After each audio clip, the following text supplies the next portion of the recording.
my double friends and even frenemies. Once a me was a fuck, but he plotted enemy. Real-ish. I'm talking the full clip and still miss the hours I'm a oath. Straight out the holy notes, but kinda ill, the slanderous speech. But dreaming like he sleeps safe. Codes cracking the skull, but fire up the chest plate. Massive thoughts, I'm a Pleiades and Orion dweller. Melchizedek initiate, like Enoch, I was born his brother. Celestial vibes, get a sneak peek inside my mind. A vegan, if he sees it in me, that means it's peaking time. You cross the line, but on the low, you know that you can kite. And you know what your future's like. This nigga ain't trying to fight. Cause you can kite and sneak around and tiptoe at night, claiming that you're shooting pool, but really creeping on your wife. So get it right, pull your whole card, that's Nashville. My only reason to breathe in the middle of the streets is real. It's an Israelite life. Until I'm dead and gone. It's an Israelite life. We press on. It's an Israelite life. I see y'all so. My life will live. The manuscript, Genesis to Revelation. Shalom, Michael, say. Deuteronomy 28. Say, y'all. 26. Revelation 13. Yeah. It's an Israelite life. Till I'm dead and gone. It's an Israelite life. We press on. It's an Israelite life. Why stay strong? It's an Israelite life. I see y'all so get it right. It's an Israelite life. Till I'm dead and gone. It's an Israelite life. We press on. It's an Israelite life. Why stay strong? It's an Israelite life. Family, shalom, shalom. Folk tribe, baby. Once a me was a father, but he plotted enemy. Real-ish. I'm talking the full clip and still miss. Yahweh's I'm a oath. Straight out the holy notes, but kinda ill, the slanderous speech. But dreaming like he sleeps safe. Codes cracking the skull, but fire up the chest plate. Massive thoughts, I'm a Pleiades and Orion dweller. Melchizedek initiate, like Enoch, I was born his brother. Celestial vibes, get a sneak peek inside my mind. A vegan, if he sees it in me, that means it's peaking time. You cross the line, but on the low, you know that you can kite. You know what it views in life. Nigga ain't trying to fight. Cause you can kite and sneak around and tiptoe at night, claiming that you shoot pool, but really creeping on your wife. So get it right, pull your whole card, that's Nashville. My only reason to breathe in the middle of the streets for Israel. It's an Israelite life. Until I'm dead and gone. Shalom, shalom, family. Can y'all hear us good? Type in some nines if y'all can hear us. We're gonna get this started. Y'all see what's on the board. Hallelujah. Hallelujah.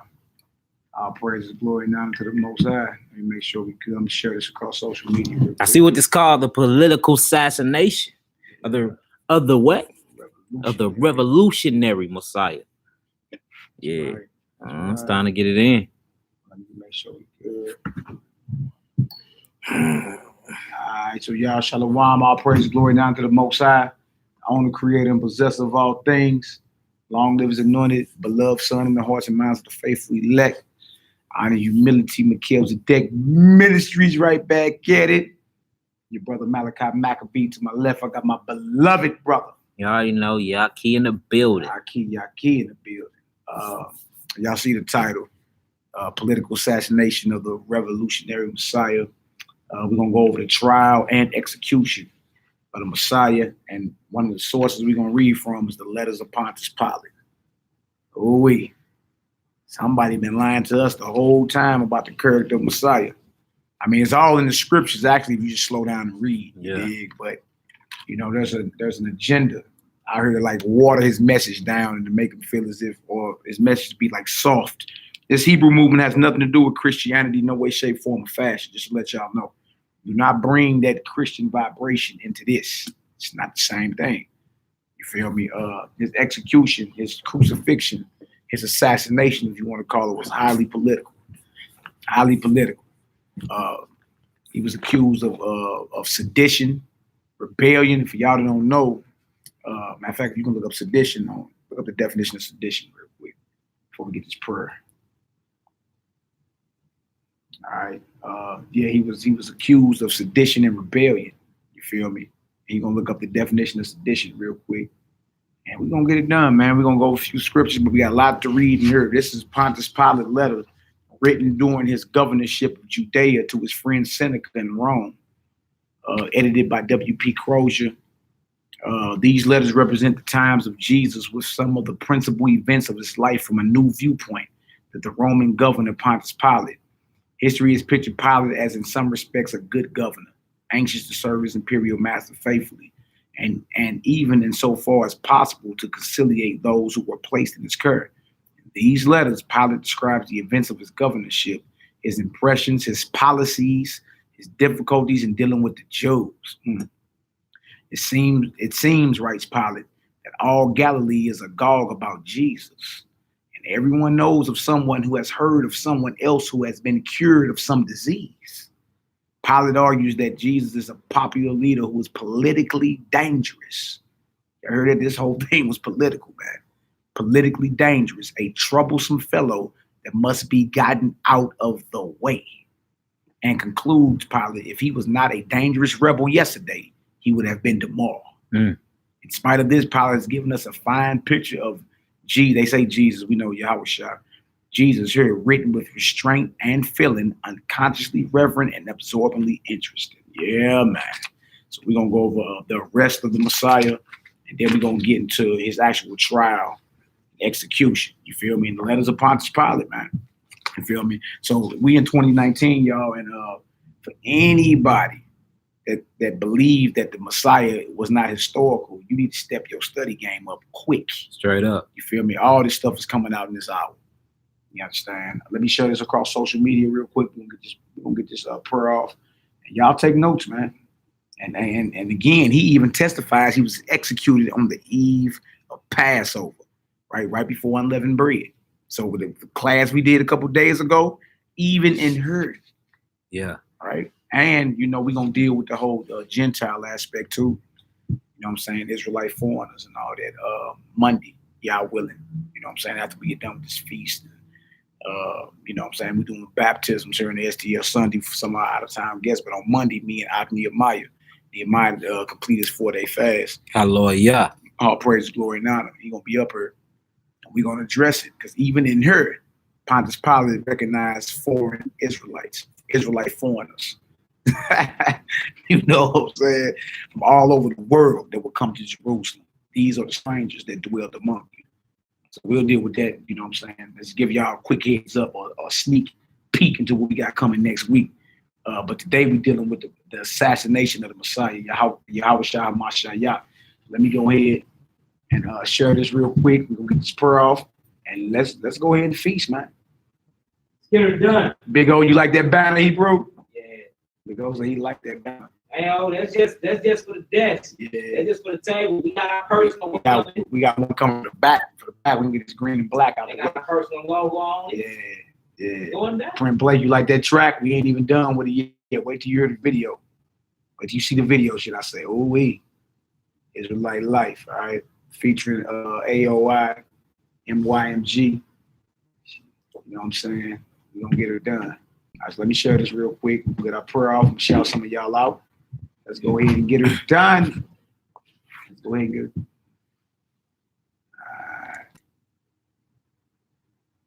All right, bang. Go ahead and get it done. You got anything you want to say to the people, Yaki? Man, look, let's get it in. Hey, we've been telling y'all that the Bible deal with economics, morality, politics, education, everything. You know what I'm saying? So look, we finna deal with the political aspect. Like we've been talking about it. Now it's time to show and prove. Yeah, exactly. Dealing with politics, man. When you start getting at them banks and messing with that money. But wait till we read it in here. Pilate, like the Israelites could have argued all day about Yahweh. Y'all wouldn't have cared. The moment he got at the temple and got at the money changers and overthrew the tables and all that, he became a political problem. Mm-hmm. You know what I'm saying? This whole thing was political, man. You dig? And it was fueled by hatred for brethren. Because it would have never been able to become political had the brothers just loved one another. And that was the message Messiah was teaching his people. Love your enemy. What enemy? The enemies of your own nation, man. Yeah. You dig? How we ever gonna have a revolution and we all divided and hateful toward one another? It'll never work. You feel me? That's why that spirit of love outweighs that hatred that's being spewed in this last hour. You feel me? And men out here looking silly, might I add, beyond silly. You feel me? Because those that have an ear to hear, and there's a lot of people, man, I get calls every day for people in the States and out the state apologizing. Apologizing. Real talk, man. You know what I'm saying? So it is what it is, man. We gonna stay humble around here because we commanded to. You know what I'm saying? We're commanded to stay humble. And we gonna stay humble. It's all good. You dig? But we wax bold in the spirit too. Don't get it twisted. You know what I'm saying? It is what it is. We at war around here. And it's a war for your souls. So, you know, let's go ahead and make everything happen real quick. Let me see if Shirley with the arc. Shalom. Y'all climbing on up in this deal. Let's get it. Let's get her done. All right. I don't know. I'm live. I don't know why people steady trying to text me. Y'all already know what it is. All right. Who all up in the chat, man? Shout some hey, man, we got Amuna Badia. Shalom. We got my brother Solomon McFadden. Shalom. What's the word? We got Shema Kaya Maharaka. Shalom, Queen. Iris Stephen. Shalom. Print Blake. My Queen Aniyah. Shalom. Lisa Henry. Shalom. 12 Tribe. Shalom. Joy Team Petty. Shalom. Team Petty in the house. Ecclesiastes 12 and 13. Shalom. Brother Mendez, look, everybody up here. Print Blake, what's up, family? Climb on in this deal. Let's eat and feast off the word of God. Sade 19, Zachariah, Malachi. What's up with my family? How y'all doing? Man, all good, man. All good. And shout out to Iris Stevens for your generous support, my sister. Hallelujah. Last night after we got off the live chat. We got Ursh in the building, the Oracle. Shalom. The Oracle in the building. The Oracle right there, boy. Hey, for real. Hey, look, she ain't never even seen The Matrix. I'm like, you need to go watch The Matrix. Look, you the Oracle, you ain't seen The Matrix. You gotta watch that Matrix. Going off. For real, you the Oracle. Matthew Menard, August Dreams, Mina J. Winston Marks. I know Poppy Shoe on there. Poppy on there? Yeah, of course, Poppy Shoe in the deal. Poppy Shoe up in the deal as always. Lawrence Clark. Yasir, look, Eleazar, come on with it. Winston Marks, let's get it. So look, we're gonna start this off with a prayer. He's sharing this on all the social media platforms. Simply J, shalom. Yes, you on time. Out of the mud, Watchman. Marcus Yisrael. Look, we finna get it in. Let's feast off the word of Yah. That's right. All right, y'all, we about to face Jerusalem. We're gonna go ahead and get this prayer off in Hebrew and in English. And let's go ahead and read about the trial and execution of the revolutionary Messiah. And then we're going to read what happened from the words of Pontius Pilate, the one who condemned him himself. Dig and see how it match up with the scripture, man. It's a beautiful thing, man. So everybody face Jerusalem. Y'all know how we do. In pursuant to 1 Corinthians 11, men need to uncover their heads when praying or prophesying. Women are to cover their heads when praying or prophesying. Face Jerusalem. Daniel, the 6th chapter, 1 through 10. 1 Kings, the 8th chapter, 20 through 44. Also, Psalms, the 138th chapter, toward the temple. Spread forth your hands, 1 Timothy 2 and 8, and also 1 Kings 8 and 4. So we have direction, cover or uncover, and what to do with your hands. The order of prayer, write out the holy scripture, the holy manuscript. And for the haters, you don't hate enough. Keep doing your job. Because the more you talk, the more blessings come. Yeah. I love you for it. Yeah, don't stop. Don't stop. I love you for it. Keep it coming. You feel me? It ain't necessarily always a bad thing to have enemies, man. To keep you on your toes, actually. You constantly examining yourself, because if you don't, you know your enemy on your tail, he will. So for those that are naysayers, we love you too. Keep it coming. All right? Y'all repeat after me. Abinu. Shabbat Shemayim. Yikade. Shimka. Tabo. Malkuteka. Yeyase. Ratzonka. Kabbat Shemayim. Cain. Ba'aret. Etlakem. Kukenu. Tainlanu. Hayo.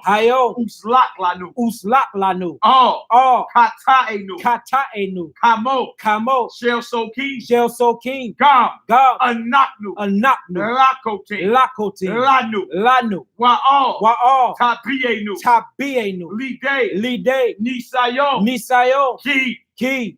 In. Kotzenu. Kotzenu. Minhara. Mimhara. Kilaka. Kilaka. Hamamlaka. Hamamlaka. Wahagbura. Wahagbora. Wahatifaret. Wahatifaret. Laome. Laome. Olami. Olami. Amen. Amen. Hallelujah. Hallelujah. Hallelujah. Hallelujah. Hallelujah. Hallelujah. Praise the mighty Yah. All praise and glory now to the Most High. English. Our Father. Our Father In heaven. in heaven. Holy is your name. Holy is your name. May your kingdom May come. your kingdom come. And your will be And done. your will be done On earth. on earth As it is in heaven. as it is in heaven. Give us this day. Give us this day Our daily bread. our daily bread. And forgive us our sins. And forgive us our sins As we also have have forgiven those those who sinned against who us. sinned against us. And lead us not into temptation. And lead us not into temptation, But deliver us from the evil one. but deliver us from the evil one. For yours is the For kingdom. yours is the kingdom And the power. and the power And the glory. and the glory Forever. forever And ever. and ever. Amen. Amen. Hallelujah. Hallelujah.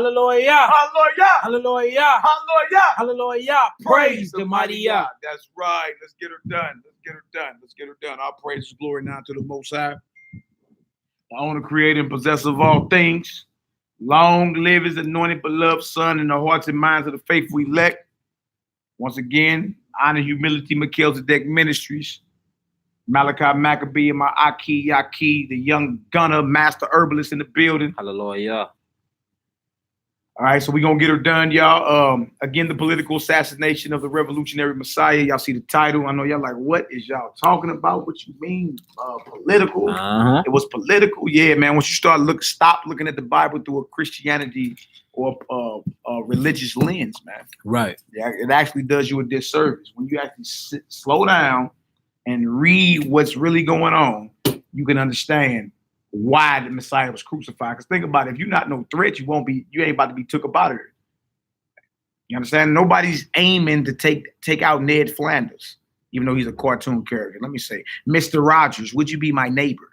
Because that's the spirit and vibe the church has put out there. Like the Messiah just walked around and loved everybody.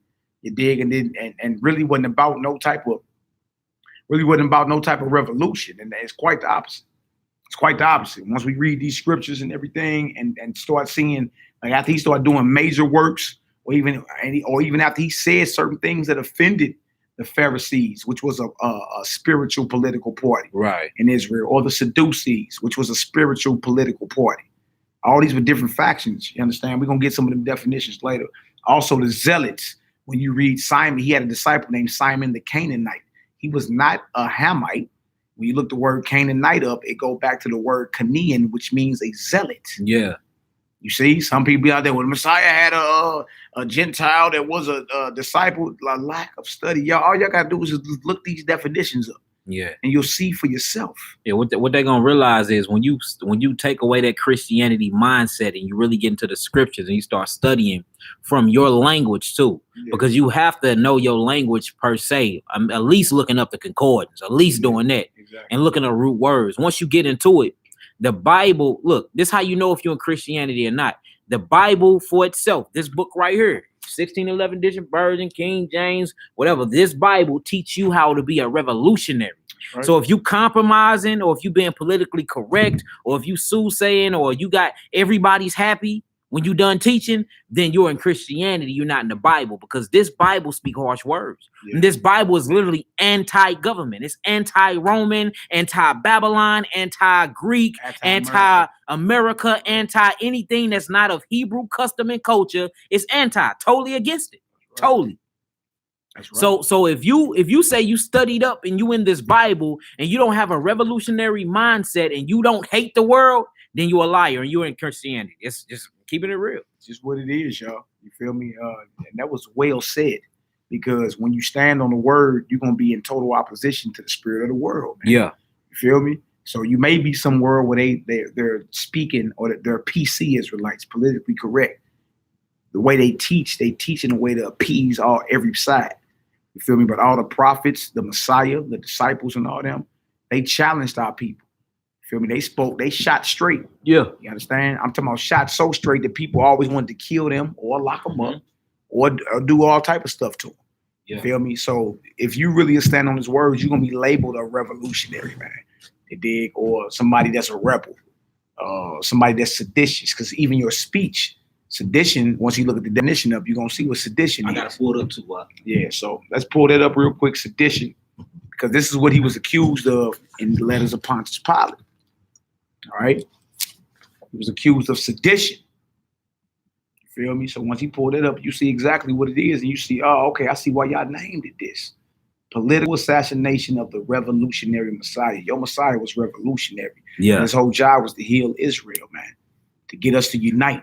You understand? To love one another, right? To teach us to conquer our sins. Because how can we ever conquer the Romans if we can't conquer self first? Yeah. Or conquer flesh first, should I say, the carnal nature. What kingdom, whatever kingdom you think you got coming will fall. That's right. So that's why people like, well, he didn't deliver us from the Romans. No, he came and taught you first how to conquer sin, your lower self, your carnal nature. You feel me? That very thing that conquers you. And then on a physical level, you're supposed to look at sin as if they're the other nations. Like, I don't learn your customs. I don't do what you do. I don't worship how you worship. I don't eat how you eat. I don't dress how you dress. You see what I'm saying? No, we could never, and this is going back into what Yaki was teaching last night. We can never conquer our enemies, and we ain't conquered sinning yet. Yeah. You understand? Like, brothers out here not even striving to be perfect anymore. You just like, I'm blessed despite my transgressions. Where the hell you read that in the Bible? Yeah. Blessed despite my transgressions. No, you're damned because of your transgressions. You're cursed. Yeah. Like I say in the book of Tobit, the 12th chapter, those that sin are enemies to their own soul. Yeah. You're not blessed despite your transgressions. You feel me? Or we all sinners. That put a spirit out there to where you get in bed with sin. You don't go to war with it. It's either one or two things. You either at war with sin or you're in bed with sin. Right? And everybody should be able to ask themselves that and be honest with yourself. All right, so what does sedition mean? All right, we're going to look it up in Greek, then we're going to look it up in Hebrew. Sedition in the Greek concordance is G4714. I'm going to let y'all hear it out too. Strong's G4714, Stasis. All right, so in the Greek concordance, it's stasis. It says a standing, station, state, a insurrection. And what? A insurrection. Insurrection. Go ahead. It says strife, insurrection, an uproar, a standing, a act.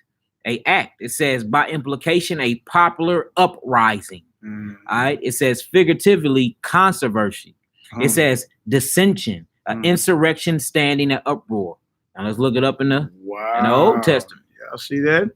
And look, y'all, all this is caused by speech. Yeah. See, when you start speaking certain things that could possibly spark the minds of the people, you understand, and cause them to unite, that's what the masses are scared of. You understand? The Romans were scared of it, and the religious leaders of our day were scared of it. Because if you got control of the people and they start paying attention to the one that's trying to unite them, you understand, under the right cause according to the Most High, then guess what? You don't have any more money.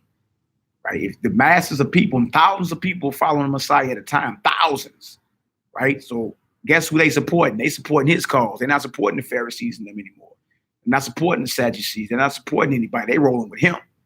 You feel me? So guess what? Pockets starting to feel light around here. Bank accounts starting to feel light. Yeah, they mess with the money. You mess with that money, it becomes political. You understand? People try to take you about it that deal. Y'all Kelly, pull up. All right, so look, we got sedition in the Old Testament. It is the Hebrew concordance H49. Strong's H849. Eshtador. And look, this is H-Tad-Dor, and it's only an Aramaic translation of it, y'all. So this is straight from the Aramaic translation. And it says to revolt. To what? To revert. To revolt. Vote, huh? Yeah. It says in a bad sense, a rebellion, sedition, to rebel. Yeah. So revolutionary. That's why we named it this. Because this is what he was charged with. Paul was even charged with this in Acts 24th chapter. All right. So without any further delay, we'll look up more definitions like Pharisees and Sadducees and all that later on. Also, council. Council is court or judgment, a deliberative body. You You feel me? So when you talking about they took a counsel on how they might destroy him, they called a closed door session. They called court. Mm-hmm. You feel me? And discussed this Messiah and how they would destroy him. Man, that's when you take things to the grand jury and try to get a warrant out on him. Yeah, and that's what they did. Yeah. They indicted him. Yeah. And look, and people don't even understand once we get into the scripture, he had been indicted. You know what I'm saying? They was just looking for somebody that can bring him in because he stayed ducked off and he was always to and fro. Yeah. They've been trying to get at his head. He just stayed on the move. Just like if you look at that one movie, A Man Apart. He caught him because he went to the same place twice. Yeah. See, the Messiah used to be on the move, so it was hard to catch up with him. That's why they needed a brother to bring him in, one of his close friends, because he was always on the move. Yeah. But they had been put a hit out on him, man. Yeah, it's straight political, man. That's right, Sanhedrin. Yeah, the Sanhedrin. Sanhedrin of the courts in ancient Israel. Yeah, like that's who you would be brought before. Witnesses would be brought out, and you would be judged by them. Yeah, those Sanhedrin are actually the courts. So when you see council, there's that's the Sanhedrin. Kind. Right. Those are the judgment seats. Right. And they had authority to put you to death. Yeah. You dig? This was a serious thing, man. All right. So first we're gonna go to John, the 2nd chapter, John chapter 2. And we're gonna show a few occasions in which they started taking counsels to destroy him. You understand? And to show you that the Messiah himself was a revolutionary. His whole cause was to unite Israel under the Most High, under the Torah. You understand?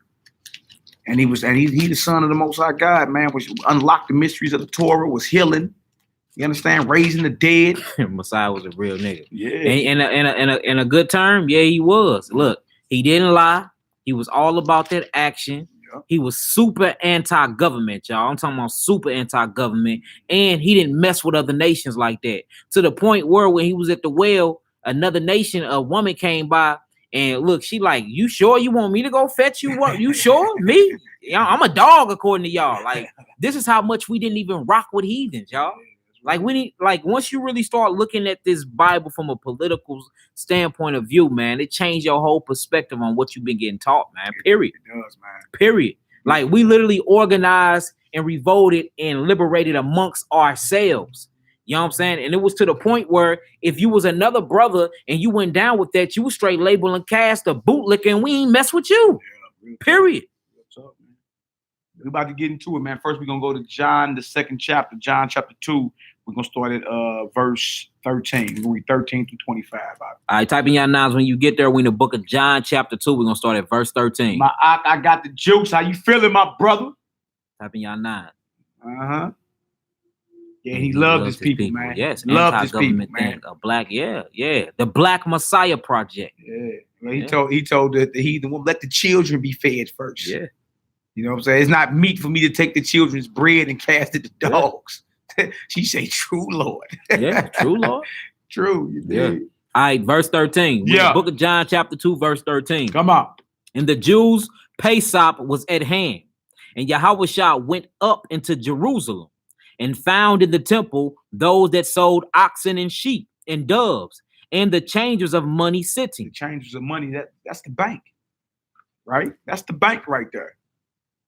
Money would have to be changed out, currency, because you got currency that had to be spent and exchanged because you coming into Jerusalem, you may be coming from a far country, right? An Israelite coming into Jerusalem from a far country considered a stranger, and you have to change out his money. Feel me? For Hebrew currency, like shekels and all that. All right. So he found them up in there doing that, right? Go ahead. And look, according to scripture, y'all, when y'all get deep into the Old Testament and start really reading about how the Levitical priesthood set up the priests, you know what I'm saying, and the Sanhedrin and how they got down, your schooling was at the temple. That's where you got your priestly education at. Mm-hmm. They had 6 months of initiation where they had to learn this thing inside the temple. The banks was inside the temple. Your community library, guess where that was at? Inside the temple. Right. This is how important the temple was because everything you needed but your food. Your food, you went to the local markets and stuff, you know what I'm saying, outside of Judea or whatever.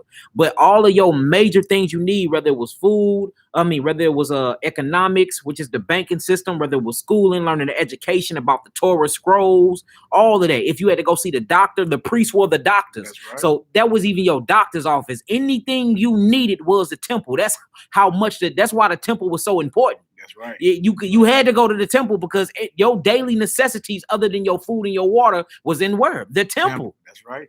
That's why, look, that's why when he started overthrowing, they're like, oh, we got to put him down. He threatening the very thriving society of the Sanhedrin. That's right. That's right. Like the ox say, was the heart of the nation. It was the heart of the nation. Yeah. That's right, Michael. That's right. That's right. Oh, we.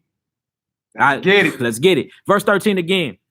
And the Jews' Passover was at hand, and Yahushua went up to Jerusalem and found in the temple those that sold oxen and sheep and doves and changers of money sitting. And when he had made a scourge of small cords, made like a bull whip. All right, what the Messiah doing making that? That's skill. You feel me? Come on, Hebrew. He drove them all out of the temple, and the sheep and the oxen, and poured out the changers' money. He got right at them finances. You see that? Now, if any movement you got going on, when you start touching the money, you dig, now you become a problem. You got to be neutralized. You feel me? You got to be took out. And that's what happens. You understand? Look at a lot of assassinations that go on. Certain men that are very influential, you understand? And you start messing with that Federal Reserve note, you dig? Why you think the U.S. come hit your top? Yeah. Why you think? Yeah. Because you're messing with the Federal Reserve note, which just so happens to be the world's international reserve currency. So at this time, you understand, the Messiah got at the money. You dig? And then when we read his letters of Pontius Pilate, he said that right there was the nail in the coffin for him, because it turned political at that point. Trip off that. He said you can argue, they could argue about their God all day, we wouldn't care. But the moment he did what we reading about, you feel me? There was a mark on his back by the Roman government. We got to realize that Pontius Pilate had to go holler at the emperor anyway. He even had a command too. So anything that's messing, he didn't want to get his head hit either. Yeah, exactly. Because he'd have been killed for not controlling rebellion. Yeah. All right, go ahead. It says, and overthrew the tables. So he throwing over tables and everything. Don't forget, he made a bull whip. You did. Overthrowing tables, driving the sheep up out of there, the oxen. Right? You know, people just put yourself there. You'd have been like, man, who is that old boy going hard over there? Yeah. Hey, this how you got in the truth, though? Yeah. I bet it was a lot of people like, I need to be rocking with him. I need to be going with he going hard, bro. He don't care. He don't care about the money changes. He don't care about them oxen, them animal. He even made a bull whip. Yeah. You dig? And this is not a private matter. It wasn't just him and a few people. The temple was packed every day. Yeah. This happened in front of more than likely hundreds to thousands of people. Now, people, what Mally said, it happened people was there every day because, again, people needed to go to the doctor. The priest was the doctor. People needed to go get their sins forgiven. The priest was forgiving sins at this time. People needed to go exchange their money because the temple was the bank. People needed to go get their spiritual education because at that time that was education, y'all. They had the scrolls. They had the scrolls. All this was in the temple. So look, he there in the midst of everybody noonday, flipping over tables, whooping ass, and messing with the money. This is what put an X on his back by the Roman government. Yeah. Look, the Sanhedrin was already taking counsel to destroy him. But when he did this, you understand, his execution or his assassination became political. Yeah. And I'm talking about this, y'all, because he got crucified during the Passover. This is what we leading up to. You understand? Want to stay in the spirit of Passover because we got Passover coming up in 2 days? Yeah, 2 days. 2 days. Less than 48 hours from now, we'll be celebrating the Passover and Feast of Unleavened Bread here in the STL. Hallelujah. Hallelujah. The Most High is merciful, man.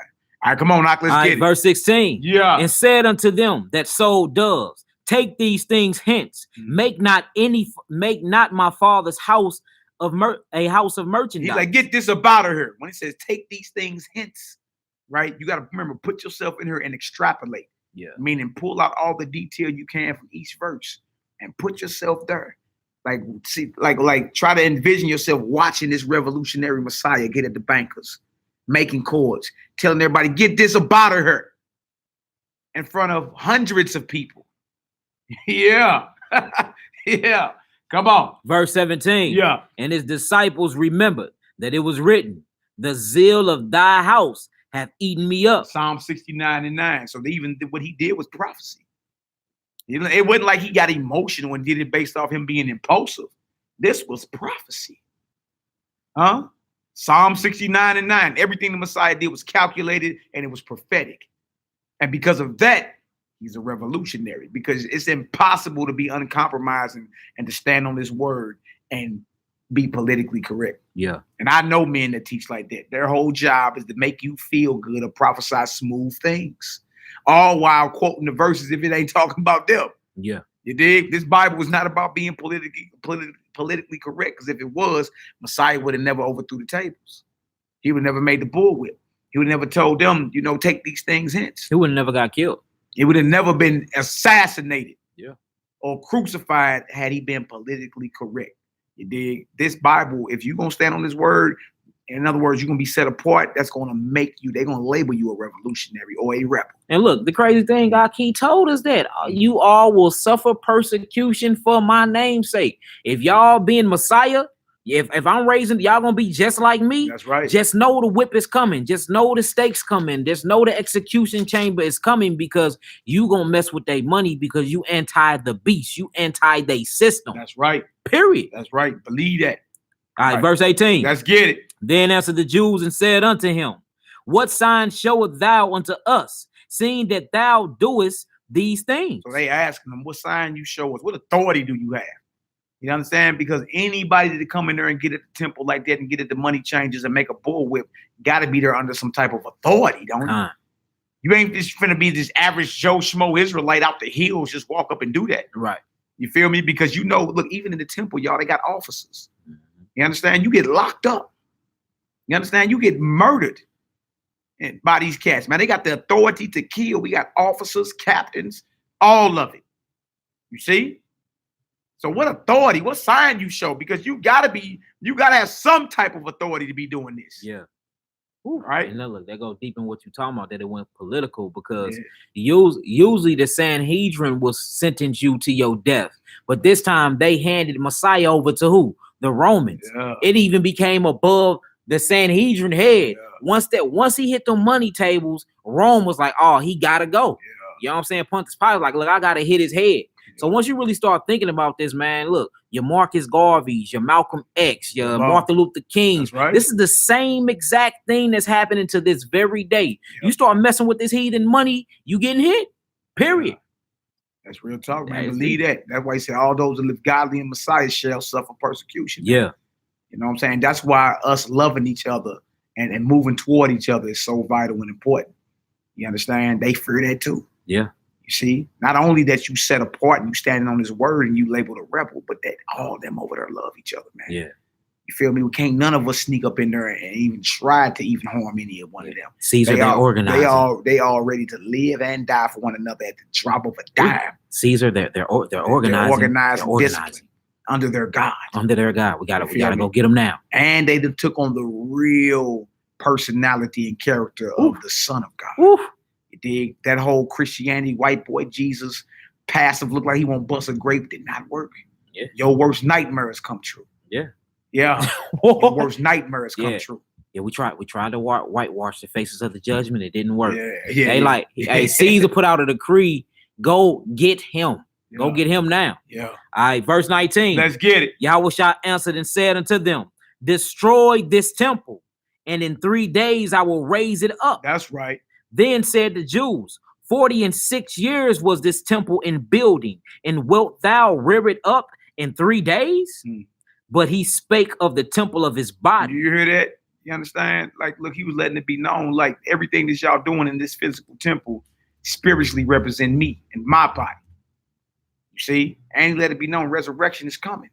Right? Power. There's a changing of the guard that came. There's a power shift. You see? So for him to do that, to get at the temple, you dig? And the temple is revered from all over the world, but he's like, nah, I'm the son of the living power. Right? My body is the temple, and you are my body. Yeah.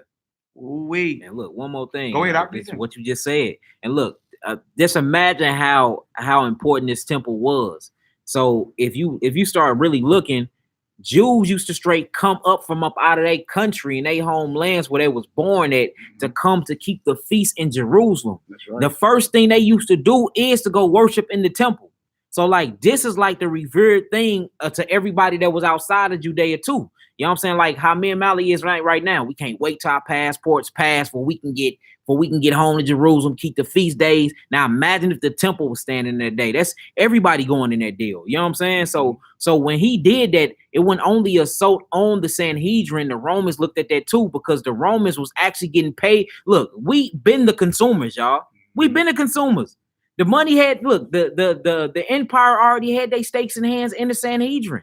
Why you think the high priest wanted him dead? Because they was messing up everybody money. Messiah stopped the money flow. That's right. He stopped the money flow. Yeah, man, was converting thousands at a time. Well, now you go out to the streets and maybe 1 or 2 people listen. Messiah do a powerful work, and the next day 3,000 people added to his movement. Imagine you going to work all day and you get off work, you got paid your daily wages when you got off, and you like, yeah, I'm finna go get my meat, my drink, and my bread. Then the Messiah hit you on the shoulder. You know, you don't thirst no more. I'll give you everlasting water. You don't need no physical bread. Right. Yo, he's stopping. Hey, look, he's shutting down stores. Yeah. He's shutting down all that. Yeah. You don't even need that physical thing right now. Fast, and I'll give you everlasting bread. Right. Then he multiplying fish out of the sea. You don't gotta go to the fish market no more. Like, look, he was testing that money, man. Yeah, he got the insurance policies. Because ain't nobody going to the priest to get healed no more. They going to him. And he raising the dead too. Raising niggas up out their caskets. So you can kill the what they call them, the morticians. Yeah, the morticians ain't none of that. Get that on up out of here. You did. I mean, every facet of life that men were getting paid off of, he straight snatched it. Yeah. You understand? Every aspect of it, your spiritual life, your education, everything, diseases. So no doctors, no teachers. I mean, all of it, man. Yeah. You understand? Revolutionary. And this is why, because he became a threat, that he was assassinated, man. Yeah. You feel me? And also because of a lack of love of the brethren. Yeah. You understand? Because had the Sanhedrin really understood what it was, and which a lot of them did, you feel me? They would have stood down. They would have known, look, either accept Messiah or be destroyed. Yeah. Because eventually what happened? The Romans poured into Jerusalem and destroyed it. Yeah. You see what I'm saying? They had been better off just what? Getting down and bowing their neck. Because the true king was here. You understand? That one time he rode to Jerusalem, was like, hey, don't cry for me, daughters of, on his way to being executed. Don't cry for me, daughters of Jerusalem. Cry for yourselves. Yeah. You understand? Like, I would have got, look, the gathering could have been now. Could have been now, you understand? But the leaders did not want to accept what it was, man. They didn't want to give up power. All right, come on, Hebrew, let's get it. Verse 22, when therefore he was risen from the dead, his disciples remembered that he had said this unto them. Yeah. And they believed the scriptures and the word of Yahushua had said. And it says, now when he was in Jerusalem at the Pesach in the feast day, many believed in his name when they saw the miracles which he did. Ooh. But Yahushua did not commit himself unto them, because he knew all men and needed not that any should testify of men. Right. For he knew what was in men. He already knew what was in man. You know, he understood man was evil. Yeah. That our people were evil. They'll sell you out for $5 if need be. Yeah. Did he be? Everybody knew who he was. Peeped the miracles, but he didn't commit himself. You feel me? Because at that time, it was not the time, man. You see what I'm saying? So now we're painting a picture and showing a different picture than this Christianity, white boy Jesus that loved everybody. You dig? No, he was a threat. Anytime somebody's a threat, they call it marginalizing them. We got to marginalize them. We got to neutralize him. We have to assassinate him. You understand? And also our leaders were installed. They were puppet leaders. They were allowed to rule by the Roman Empire, or the Roman government seizing them, as long as they kept down rebellions, just like your Al Sharptons, you understand, Jesse Jacksons, all your leaders that are still living, that compromised, that sold out, Louis Farrakhan and them, all of them, right? So now you can see who these leaders were in that day, and then you got a radical revolutionary like the Messiah, you understand, popping up doing miracles, healing folks so the doctors ain't getting paid, teaching folks so the teachers ain't getting paid, you understand? Raising the dead so you can kill the hospitals, doing, I mean, everything, man. Every facet of life, and getting at the money changers. You feel me? So there go the banks. That's what put an X on his back. All right, drop it. Let's go to John 11 next. John 11, verse 40 through 57. Showing y'all this was a political assassination.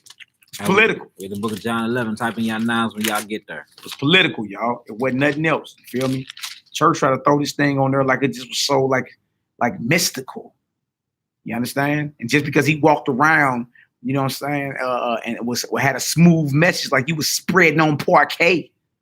You dig? That's why he was killed, because he just was just full of love. No, he was a problem. Yeah. The love he was teaching was to unite Israel. Yeah. You feel me? And to snatch the power from these pompous elders. He was all about gathering, man. Yeah, gathering the people. That's what he was about. Unity. Brunity. That's what he was about. Yeah, he was about Hebrew unity. That's what he was about. That's right. I am not simple unto the lost sheep of the house of Israel. That's a revolutionary statement, man. Yeah. You dig? All right, so we in the book of John. Chapter 11. Chapter 11. We'll start at verse 40. I see y'all there. Verse 40. Let's get it. It said, Yahweh said unto her, said I not unto thee that if thou wouldest believe, thou shouldest see the glory of Elohim? See, if you just have faith, you see the glory of Yahweh, man. Just believe. This was about Lazarus, his brother, his best friend, one of his partners, right? And he told his sister, look, if you just have faith, you'll see glory, right? And that's something major Israel need, man. We need to learn to love one another and to believe in our Creator. Messiah showed us, man. Messiah already showed us. Judah, your hand gonna be at the neck of your enemies. The tents of Judah shall be saved first. Judah gonna go to war in Jerusalem. Upon Mount Zion shall come saviors, right? He's our Messiah, and we the lords to the nations, right? You ain't even figured out the duality of Messiah. You ain't even figured that out. You didn't even figure it out. It's funny, boy, there's some non-messianics didn't figure that out. That's crazy. Yeah. How messianics can't see that. Yeah. The crucial end time role that the tribe of Judah, that the Messiah descends from, the role that they play in end time prophecy. God. You ain't even figured it out yet. You understand? He says you're going to do greater works than me if you just believe. You understand? You got to believe, and that makes sense, because who going to fight any type of war, revolution, and they don't really believe the cause that they fighting for? Right? You're not going to be successful in that. So you got to have faith. You got to believe that the Most High is with us.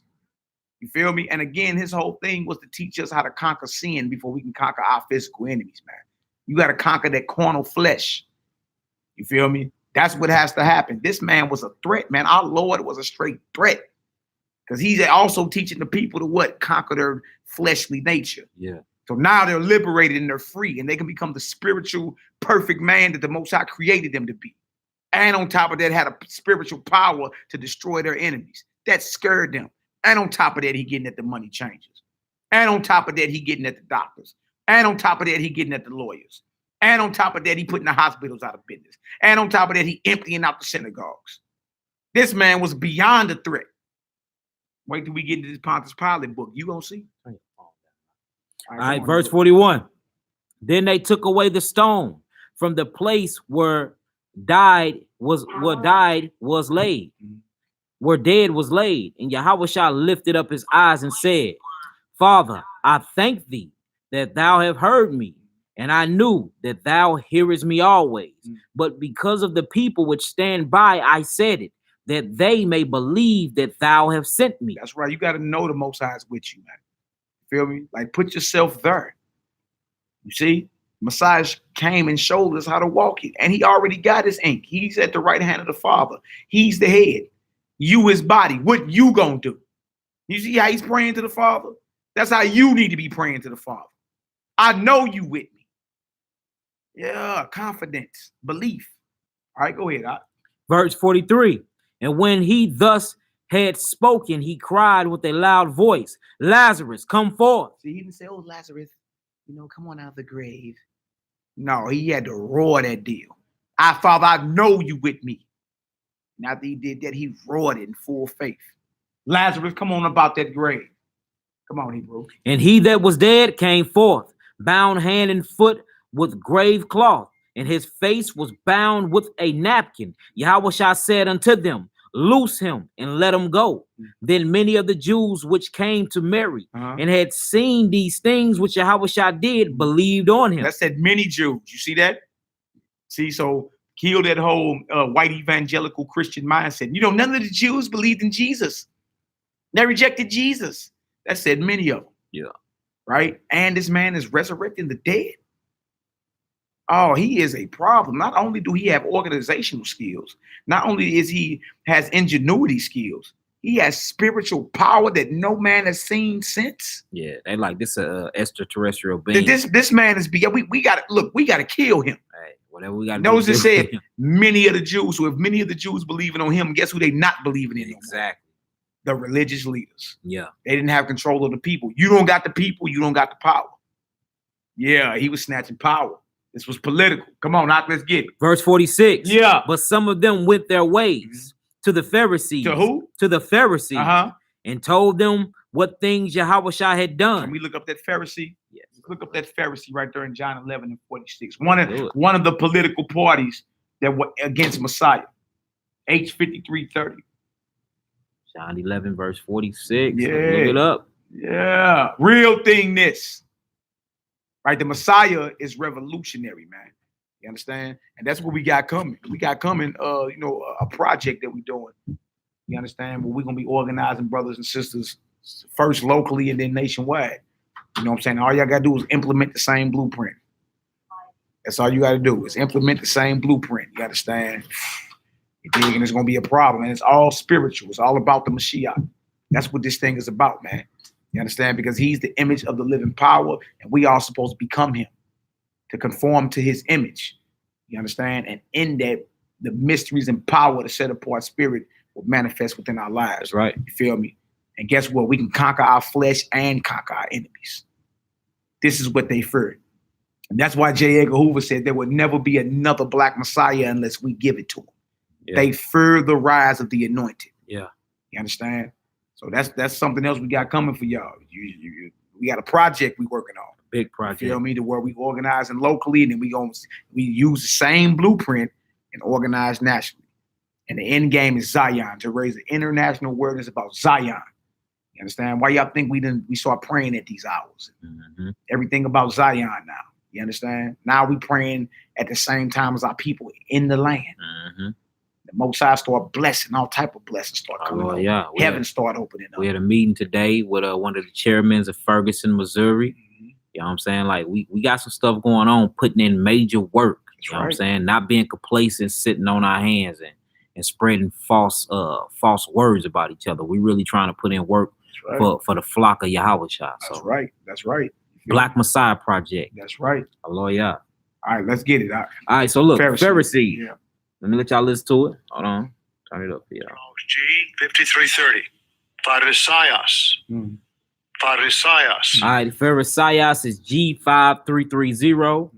And it says, let's go all the way down to the Strongs. It says of Hebrew origin, it says a separatist. A separatist. So not nobody that's uniting the Israelites. Not nobody that's uniting, a separatist. Read that long definition. Like right up in there. It says a sect that seems to have started after the Jewish exile. It says, in addition of Old Testament books, the Pharisees recognized an oral tradition, a standard of belief in life. They sought for the distinction and praise by outward observation of external rites and by outward forms of piety. It says, in such as ceremonies, washing, fasting, prayer, and alms giving, and comparatively the negligency of genuine piety. They prided themselves on their, how you say that word? Fancy. On their fancy good works. Yeah. In other words, everything was about out of cup things for them. Right? They weren't sincere in what they were doing. They were not sincere. And today you'll see that people believe just because outwardly they're seen doing something or appearing a certain way outwardly, that they don't have to really be sincere in serving Yod-Heh-Wahed. They really don't have to be sincere in loving their brothers and sisters. Right? That's a Pharisee mindset. They have an overinflated view or sense of self-worth. Narcissism. Very narcissistic. That is a Pharisee mindset. You have an overinflated sense of self-worth. Yeah. Like the party ain't a party without you there. Huh? Yeah. That's a Pharisee. They get deeper too. It says they held strenuously to a belief in the existence of good and evil angels and to the expectation of a Messiah, and they cherished the hope they cherish the hope that the dead, after the preliminary experience either of reward or a penalty of Hades, it says, would be recalled to life by him, and they be requited each according to his individual deeds, in opposition to them who usurp dominion of the Herods and the rule of the Romans.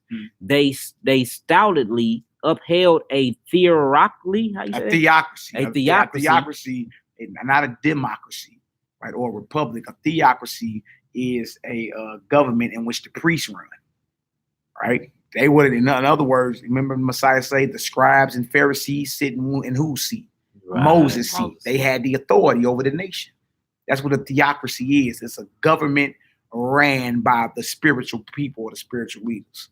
It's a theocracy ran by priests. All right, go ahead. All right, they stoutly upheld a theocracy in their country's cause and possessed great influence with the common people. They possessed great influence. They were the leaders. So go ahead. According to Josephus, they numbered more than 6,000. There was 6,000 of these enemies of Messiah. So now you see, you understand, when he come around doing what he's doing, he's taking the power and influence that this 6,000 political body has. The 6,000 political party has. He's taking all that authority that they have from them. You feel me? Because now the common people, many of the Jews, like we just read, believing in Messiah and not looking toward this political faction right here. It says they were bitter enemies of Yahushua. What kind of enemies? Bitter enemies of Yahushua and his cause. And his message, his cause. Yeah. And were in turn severely rebuked by him. Severely rebuked by him for their variance, ambition, hollow reliance on outward works. Yeah. It says, and affection of piety in order to gain popularity. Yeah. So in other words, they weren't sincere. They weren't sincere at all.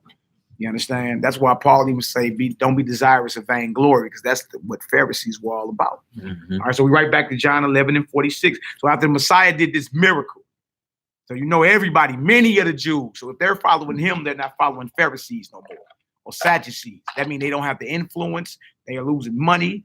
You understand? And the people are looking toward him. All right, go ahead. Verse 46. Yeah. But some of them went their way to the Pharisees and told them what things Yahushua had done. So they go snitch on. All right, go ahead. Then gathered the chief priests and the Pharisees a council. What? A council. Look that and word. Said, look that up for me real quick. I got you up. Council. So y'all, this is all political. If you dealing with political parties and you dealing with courts, you understand? What do you think this is about? If you're dealing with Democrats and Republicans and you're dealing with the Supreme Court, how do you not realize that what Yahushua was doing was politics? How, when you're dealing with political parties and courts and laws and judgments? How is this not political? And country and structure and government? How is this not political? Go ahead, Ak, what did it say? All right, this is the Greek Concordance 4892, and it says, Strong's G 4892. Sanhedrin. Or Sanhedrin. Sanhedrin. That's what it says. So when you see council in the scripture, that's Sanhedrin. Some people say, I don't see Sanhedrin in the Bible. Just look up council. Yeah. When they say they went and held a council, they went to the Sanhedrin. What did it say? Sanhedrin. Those were the courts. Sanhedrin. Yeah, those were the courts. It says an assembly. It says a magistrates, judges, ambassadors. It says whether conveyed or deliberate or passed judgment. It says a session or assembly or people deliberating or adjudicating. Adjudicate. Meaning passing judgments. Yeah. Like this, look, this so-called government here, they got three branches of government. They got the executive, the judicial, and the legislative, right? The legislative draw up the law, the judicial judge on the law, and the executive execute on the law. You see? So when you see something about adjudication, right, that's about judgment. All right, go ahead. That makes sense, though, because you got your scribes, you got your Pharisees. You got, that makes sense. It says the Sanhedrin. The Great Council at Jerusalem. It says consisting of 71 members, scribes, elders, prominent members of the high priestly families, and the high priest, the president of the assembly. It says the most important cause were brought before the tribunal, in as much as the Roman rulers of Judea had left it in the power of trying such cases. Yeah, see, so these men actually were puppet rulers. Yeah, for the Romans. Puppet judges for the Romans. Same thing they doing with a white boy that's in office now. How the Jewish Donald Trump. And how the 13 bloodlines rule him. Yeah, y'all see this? So that's why the title is The Assassination of the Revolutionary Messiah. Because what we're seeing now is this thing was purely political. And y'all, all this is around our high holy day called Pesach. You know what I'm saying? And Chag Matzot, the Feast of Unleavened Bread. See? Political.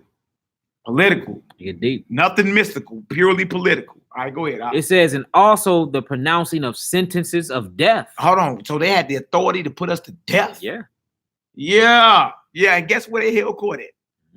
That good old temple. That good old temple. That's where everything went down. That temple was where the Sanhedrin held court at. So whenever the Messiah was in the temple, dialoguing, discoursing, silencing Pharisees, healing, turning over money tables, y'all realize all this was happening in front of everybody that was there. Yeah. Hey, and this next part is very important. It says, with the limitation of a capital sentence pronounced by the Sanhedrin was not valid unless it was confirmed by the Roman prosecutor. So Pilate. Pilate had to confirm it. Yeah. All right. Because according to them, he committed high treason. Yeah, sedition and rebellion. Right? And you in the Roman Empire, living in a Roman province, saying the only king is Messiah. Right? That'll get you put to death and him.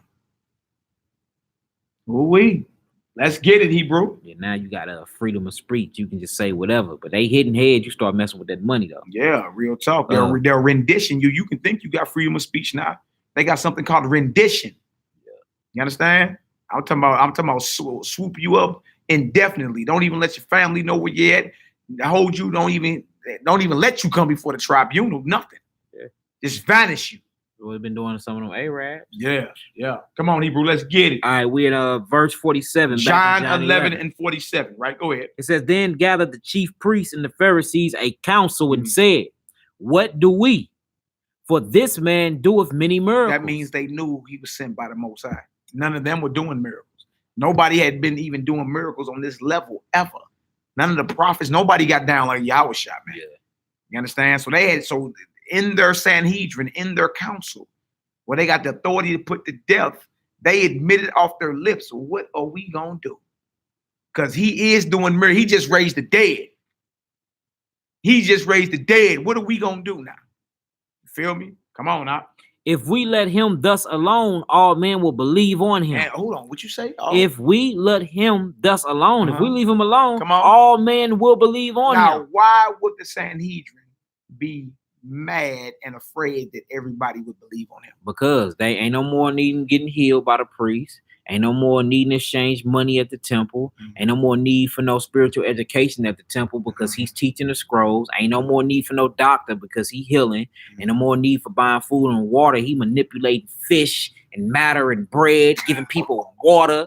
They like, look, if they start believing on Messiah, he gonna shut the whole government system down.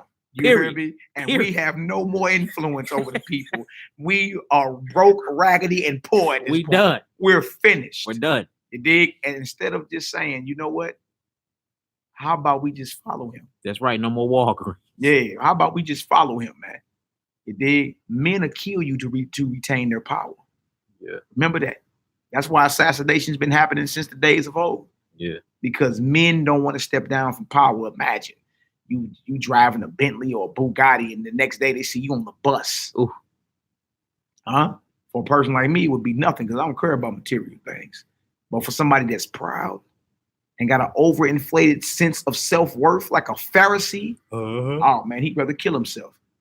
Yeah. That's why you see them bankers jumping off the roof and jumping out of windows, man. All these bankers killing themselves, man. Yeah. Jumping out of windows. Yeah. That stock market crash, they going head first out of window quick. Yeah. It's over for thou. Yeah. All right, come on. 48 again. Yeah. If we let him thus alone, all men will believe on him. Come on. And the Romans shall come and take away both our place and nation. Ooh, see, and that's how the Romans gave them authority to rule. You dig? But it said if we don't get him under control, because the things he doing is causing a rebellion in their eyes, right? All the people are believing on him. That's rebellion to them, right? The Romans gonna take away our place or our seat, our position of authority, and our nation. We will no longer even be in control of the people. You see, this was political, man. The whole thing was political. Come on, now let's get verse 49. And one of them named Caiaphas, being the high priest, that same year said unto them, ye know nothing at all, nor consider that it is expedient for us that one man should die for the people, and that the whole nation perish not. You see, so trip off that. Caiaphas, the high priest, and on the real Yahushua is the true high priest. So you got the high priest under the order of Aaron saying, look, y'all tripping. It's expedient for us that one man die for the nation and not everybody suffer. You understand? They are actually holding a death council on him. They coming together holding these councils with the end game being death, y'all. Because power is being taken. Influence they have no more. You understand? And the temple, people losing focus on the temple being the heartbeat of the nation, and they're focusing on Messiah, looking at the higher spiritual understandings of the tabernacle and temple. You feel me? Messiah was here to raise us, elevate us spiritually, man. That way we would conquer our flesh and conquer our enemies. But you're not about to conquer this so-called white man until you conquer yourself. Until you conquer them sins and become perfect. That's why that message you spit yesterday was so powerful. What you taught yesterday was so powerful. Overcoming corruption, because that's what the Messiah came to show us. Right? And until we do that, we'll never take our place in this earth, man. Yeah, this is real revolution. Yeah. Right? And when you stand on this Bible, you're going to be labeled a rebel. Yeah. Outcast. You understand? Because what you're doing, you're uncompromised and unbending to the ways of the world. Right? It's even radical to a lot of these cupcake Israelites. Yeah. Yeah. Very radical. Like, hold on, bro, you're going too hard. I heard a brother tell me one time, that sounds sacrilegious. I said, boy, you sound soft. That sounds sacrilegious. Boy, you sound soft. Why? Because I refuse to work on the Sabbath. Yeah. You dig? And because brothers would rather make that sacrifice and dedicate our lives to this thing and watch the Most High bless. Yeah. But now the brothers are sacrilegious. You brothers sounding like Pharisees out here, man. All right, come on, now let's get verse 50. Verse 51. And this spake he not of himself, but being high priest, that year he prophesied that Yahushua should die for the nation. Y'all heard that? He prophesied when he said that. And it's wild because the Most High still prophesied through the mouth of somebody that's off. We read it in 1 Kings 13 not that long ago. The prophet that lied to him eventually opened his mouth and prophet. The Most High used him to pronounce judgment on him. So what Caiaphas was saying was really the Most High moving him to say that. Yeah. Come on, Hebrew, let's get it. Okay. Right here. This is John the 11th chapter. John chapter 11. I'm going to read verse 50 again. Read 50 and 51. Nor consider that it is expedient for us that one man should die for the people. That one man should die for the people, and that the whole nation perish not. And this spake he not of himself, but being high priest that year, he prophesied that Yahushua should die for that nation. You see that? That he would die for that nation. Wow. All right, come on now. Verse 52. And not for that nation only. Not only for those that are in Judea, not only for the Judeans, right? Come on. But that also he should gather together in one, the children of God that were scattered abroad. Those are the Israelite foreigners. And even in her, Josephus going to the foreign Israelites that would come up to Jerusalem for Passover and then leave and go back home to Greece, go back home to Asia, and go back home to North Africa. All right, so that nation he's talking about was those that were living in Judea. Read Acts chapter 2. You got Israelites from out of every nation under heaven that will come to Jerusalem for the feast.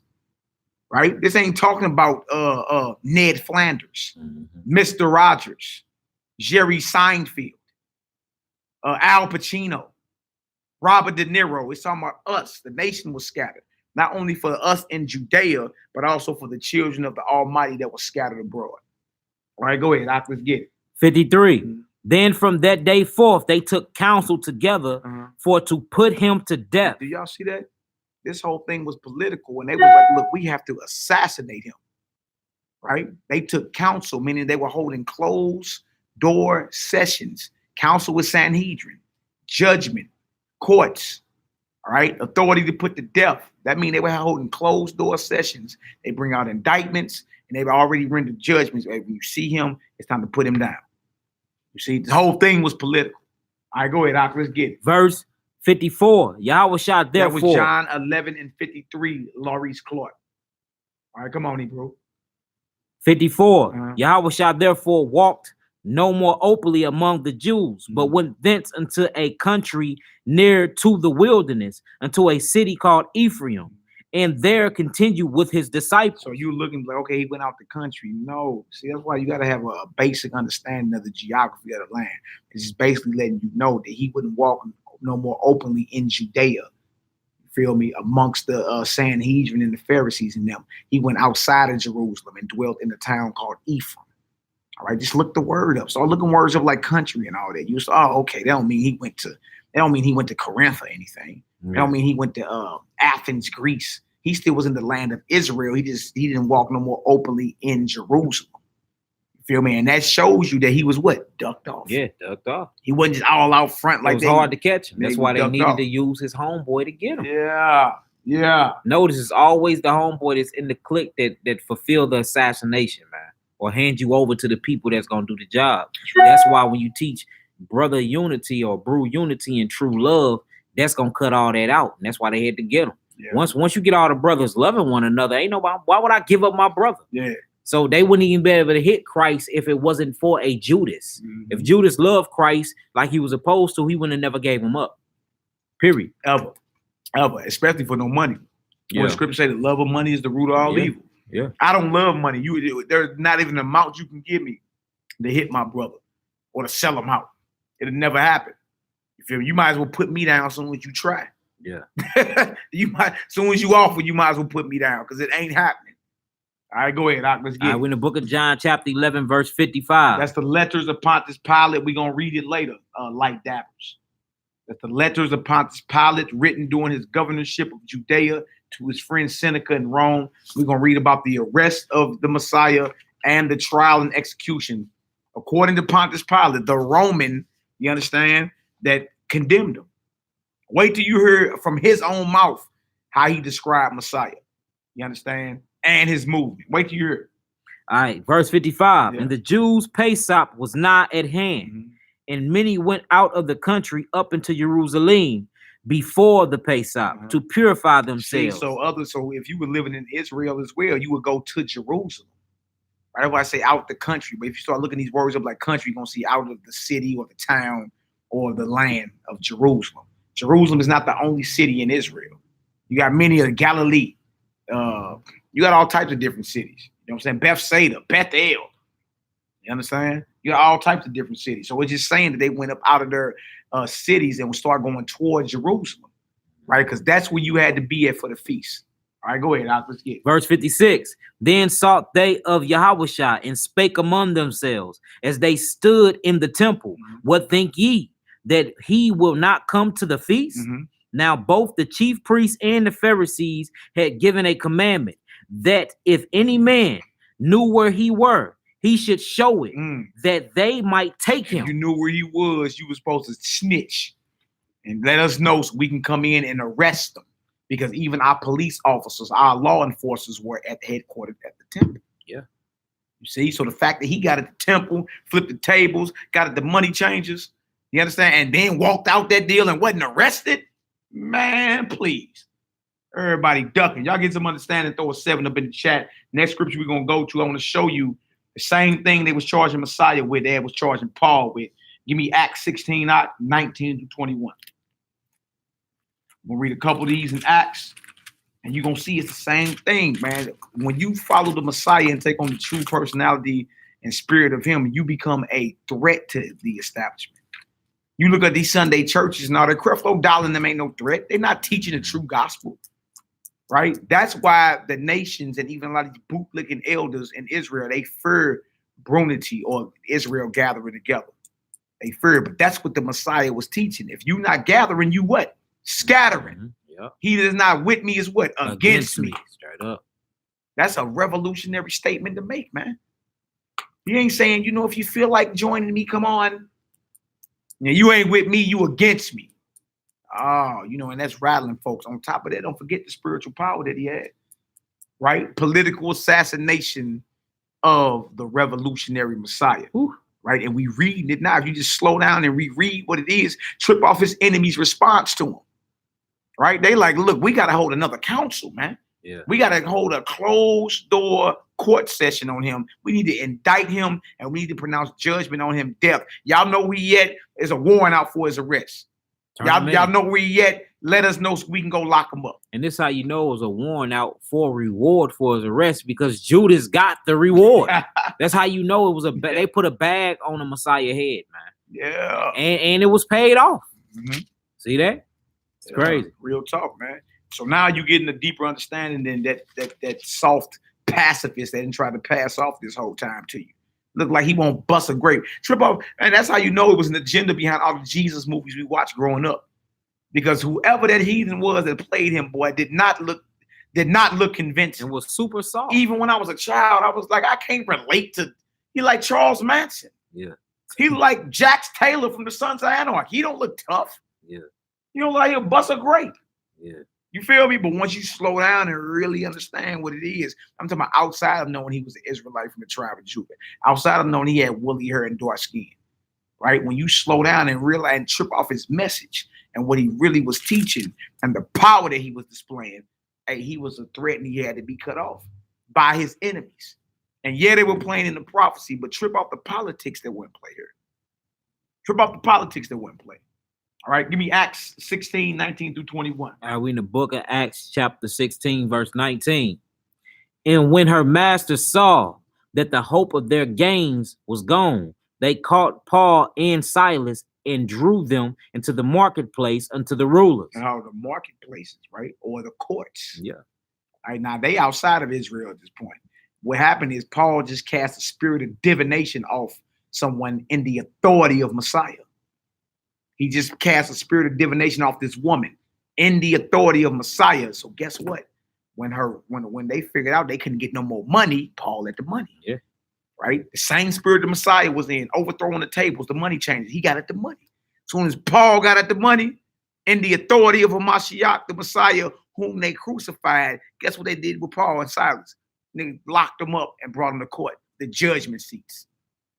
All political, man. Everything was political. Right? So now you're looking at this Bible for real from the proper lens. Yeah. And not a Christianity religious high. Because this ain't what this is. Right? None of these. Joel Osteen ain't no threat out here. Joyce Myers is not a threat. Kenneth Copeland, Jimmy Swaggart, who else is out here? Creflo Dollar, Titty Snakes. Yeah, all of them. Leroy Thompson. They all politically correct, man. Yeah, they all PC. Yeah. They're not real revolutionaries, of course. They're not real followers of the Messiah, because guess what? The government would have been got at them if they was really pushing this. Think about it, and they got millions of followers. Ain't making no noise. Man, no noise. I got millions of followers. I'm trying to overthrow the country if I got it. Man, look, we 144,000 in Zion for next Pesach. Straight Nigga up. praying. Man, look, I watched a video of these heathens doing a Passover sacrifice in Jerusalem yesterday. Bro, I was highly offended. I'm like, look at these scrubs. Like, they don't even look like they even. Man, my little nephew looked like he'll whoop them. Like how do we lose this to them? Yeah. You understand? No, I'm talking about they ain't got an ounce of warrior in them, man. Yeah. Ain't got an ounce of revolution in them. And the only reason they even got a stronghold over there in Israel is because the United States is backing them financially and militarily. That's it. These men are beyond sad. I couldn't even believe it. I was offended like a motherfucker. I'm like, what? Oh my God! Like, how do we lose Jerusalem to these? And we over here in the West, in the streets, raised in warfare. You understand? Even though, you know, a lot of his gang culture and black on black crime, if you want to call it that, do you realize like the warriors of Judah over here in the West for the most part, right? And that war is what we've been bred in. What you talking about? Yeah. You got men like, what you gonna go to Israel for, man? It's they going to war. Nigga, you at war now. We grew up in it. You grew right up in it. You desensitized now. You hear about them. Look, but the other day we was up here, we heard gunshots as soon as the bro pulled off the lot. Police flowing out. We all like, damn, what was that? Gunshots. They out shooting. I made Isaiah come sit up here about me. It's, you know, we used to it. I mean, we so desensitized, y'all. We don't even flinch when we hear gunshots. That's how much war we've been at the past 30, 40 years, man. You feel me? I'm talking about just in North America, known with the blood and Crip war, let alone every other war that's going on amongst us. Man, we bred for war. Man, I'm looking at these heathens in Jerusalem like, man, look like you'll slap the fire out one of them, man. All right, come on, let's get Verse 20. Yeah. And brought them to the magistrates, saying, these men, being Jews, do exceedingly trouble our city. These men being Jews, this is Paul and Silas, do exceedingly trouble our city. Why? Was they armed? What were they doing that troubled, you understand, the city in which they were in? Remember, Paul just came with some spiritual power and the authority of Messiah and cast a spirit of divination off this woman. And guess what? They could no longer make money off this woman and exploit her. That brought them to the judgment seats and said, that's trouble in our city. That's right, Lisa Henry. Psychological warfare. Ooh-wee. Come on now. It says 21, and teach customs, which are not lawful for us to receive, neither to observe, being Romans. Do y'all hear that? This gospel is not lawful for no heathen to receive. This gospel was anti-Roman, anti-America, right? Anti these other nations, period. Yeah, in the end, remnants of other nations are going to serve our God and have to come up to Jerusalem for the feast and bow down and be as slaves to the Israelites. Yes, you dig? But you see what these Romans are saying right here? These men teach things which are not lawful for us to observe. You understand? Being Romans. So that shows you that the gospel was anti-Roman. Ooh-wee. Ooh-wee. Go ahead. Verse 22. And the multitude rose up together against them. And the magistrates rent off their clothes and commanded to beat them. Took their clothes off and was like, beat them. That was the judgment that came down on Paul and them because they cast out a spirit of divination off this woman. Yep, they stripped and beat the Messiah. Just like Messiah was beat. All right, go ahead. Verse 23. Yeah. And when they had laid many stripes upon them, they cast them into prison. Into what? Into prison. So now we got the courts getting at the money, and now they locked up. And you ain't even thought this is political. Go ahead, Into prison, charging the jailer to keep them safely, who having received such a charge, thrust them into the inner prison. Threw them in the hole. They wasn't just locked up. He threw them into the inner prison in the hole. Go ahead, and made their feet fast in the stocks. And locked their ankles up. All right, drop there. Go to the next chapter for me, Acts 17, 5-9, just to show you the same thing that Messiah was charged with. His followers after him was the same thing. Paul was a threat. And matter of fact, if you got the fire stick, look up Paul, the Apostle of Christ. Excellent movie. Yeah. And of course, y'all, they got heathens playing us, but just look past that and just look at how they had to move.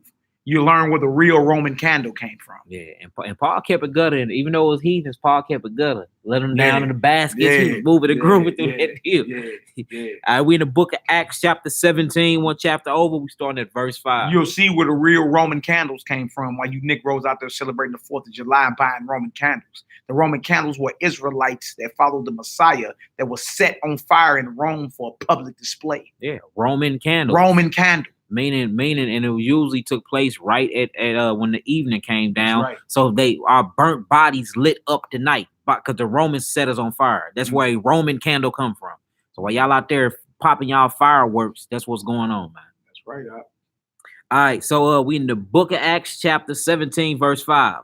But the Jews which believed not, moved with envy, took unto them certain lewd fellows of the baser sort. So in other words, grab them these weren't spiritual men, right? In other words, they employed some little cats, some little hitters off the streets. Yeah. You understand? And these are the Jews that believe not what? They didn't believe Messiah was Messiah. These were Pharisees in them. All right. And they were bitter enemies against Paul because he used to be a Pharisee, but now he's following Messiah. So that made him a threat. So they basically hire some mercenaries, should I say. Mercenaries to get at Paul and them. All right, go ahead.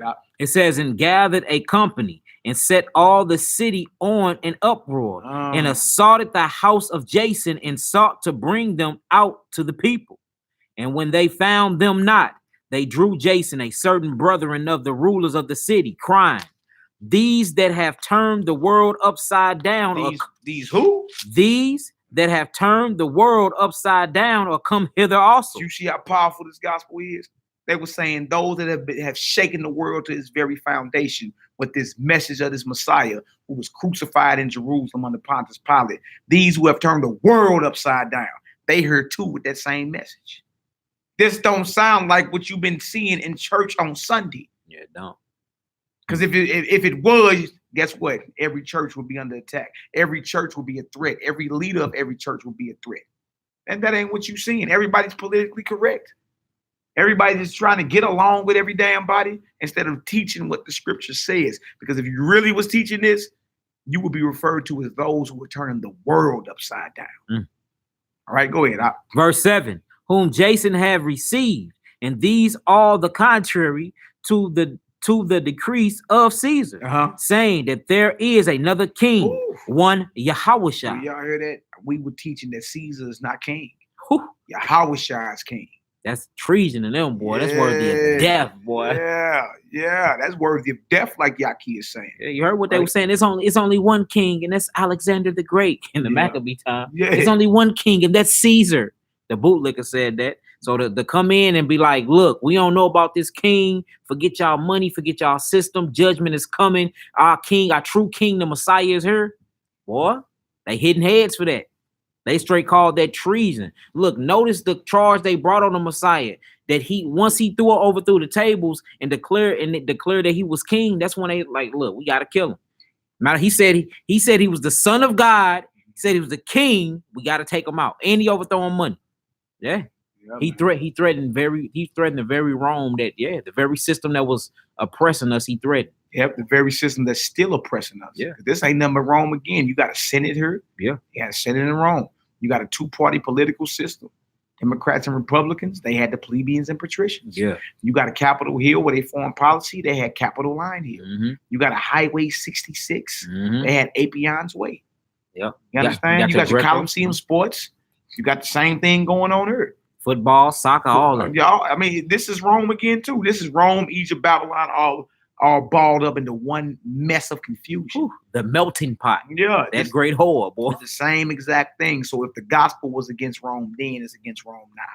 Yeah. You see? So anybody teaching to be all politically correct and teach certain things that make everybody happy and comfortable, they not in the spirit of the Most High, because not one prophet taught like that. Yeah. Not one.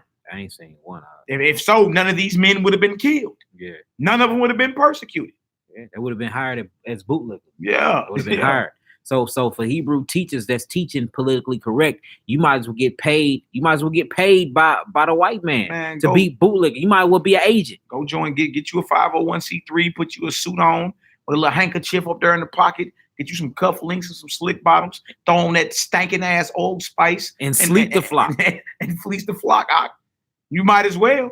Yeah. You understand? Because you ain't standing up. If you stand up, and stand on His word, you're gonna be labeled a rebel and a revolutionary, because the spirit of the Most High and this Bible is contrary to the world.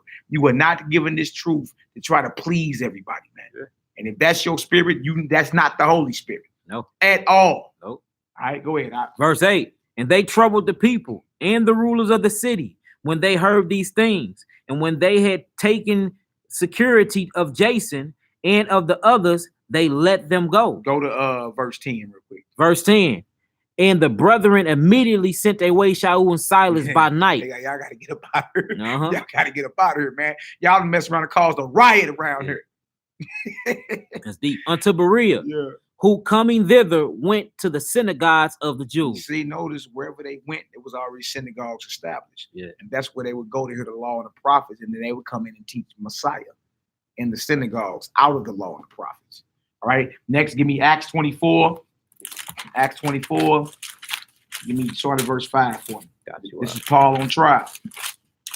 Paul on trial. Book of Acts chapter 24. I'm gonna start at verse 5, man. Matter of fact, let's go ahead and get this prayer off first. It's about to be 10 o'clock. Let's get this prayer off first hour in Jerusalem. If you was living in Israel, you be just getting up, getting your work day started.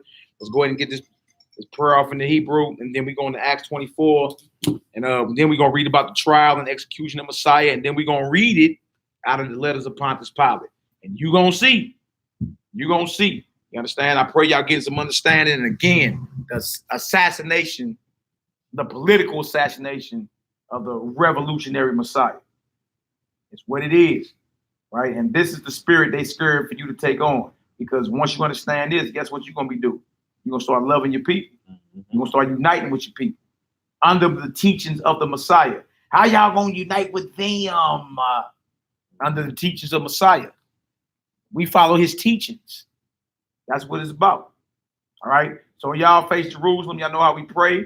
All right. Y'all repeat after me. Abinu. Abinu. Shabbat Shemayim. Shabbat Shemayim. Yikade. Yikade. Shimka. Shimka. Tabo. Tabo. Malkuteka. Malkuteka. Yeyase. Yeyase. Ratzonka. Ratzonka. Kabbat Shemayim. Kabat Shemayim. Cain. Cain. Baaret. Baaret. Etlakim. Etlakim. Kukenu. Kukenu. Tainlanu. Tainlanu. Hayon. Hayo. Uslaklanu. Uslaklanu. All. Kataenu. Kataenu. Kamo. Kamo. Shel Sokin. Shelsokin.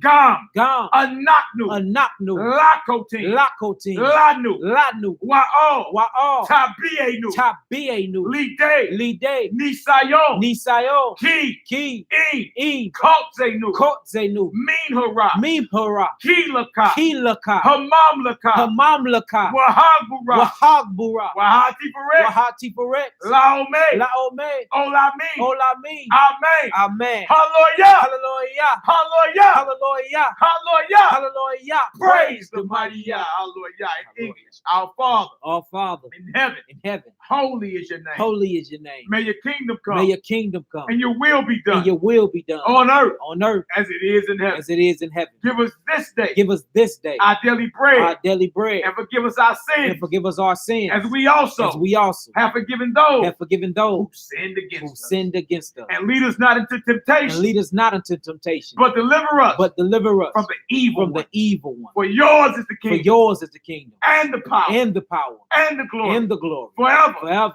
and ever. and ever. Amen. Amen. Hallelujah. Hallelujah. Hallelujah. Hallelujah. Hallelujah. Hallelujah. Praise the mighty Yah. That's right. And y'all, that's the prayer our revolutionary Messiah taught us how to pray.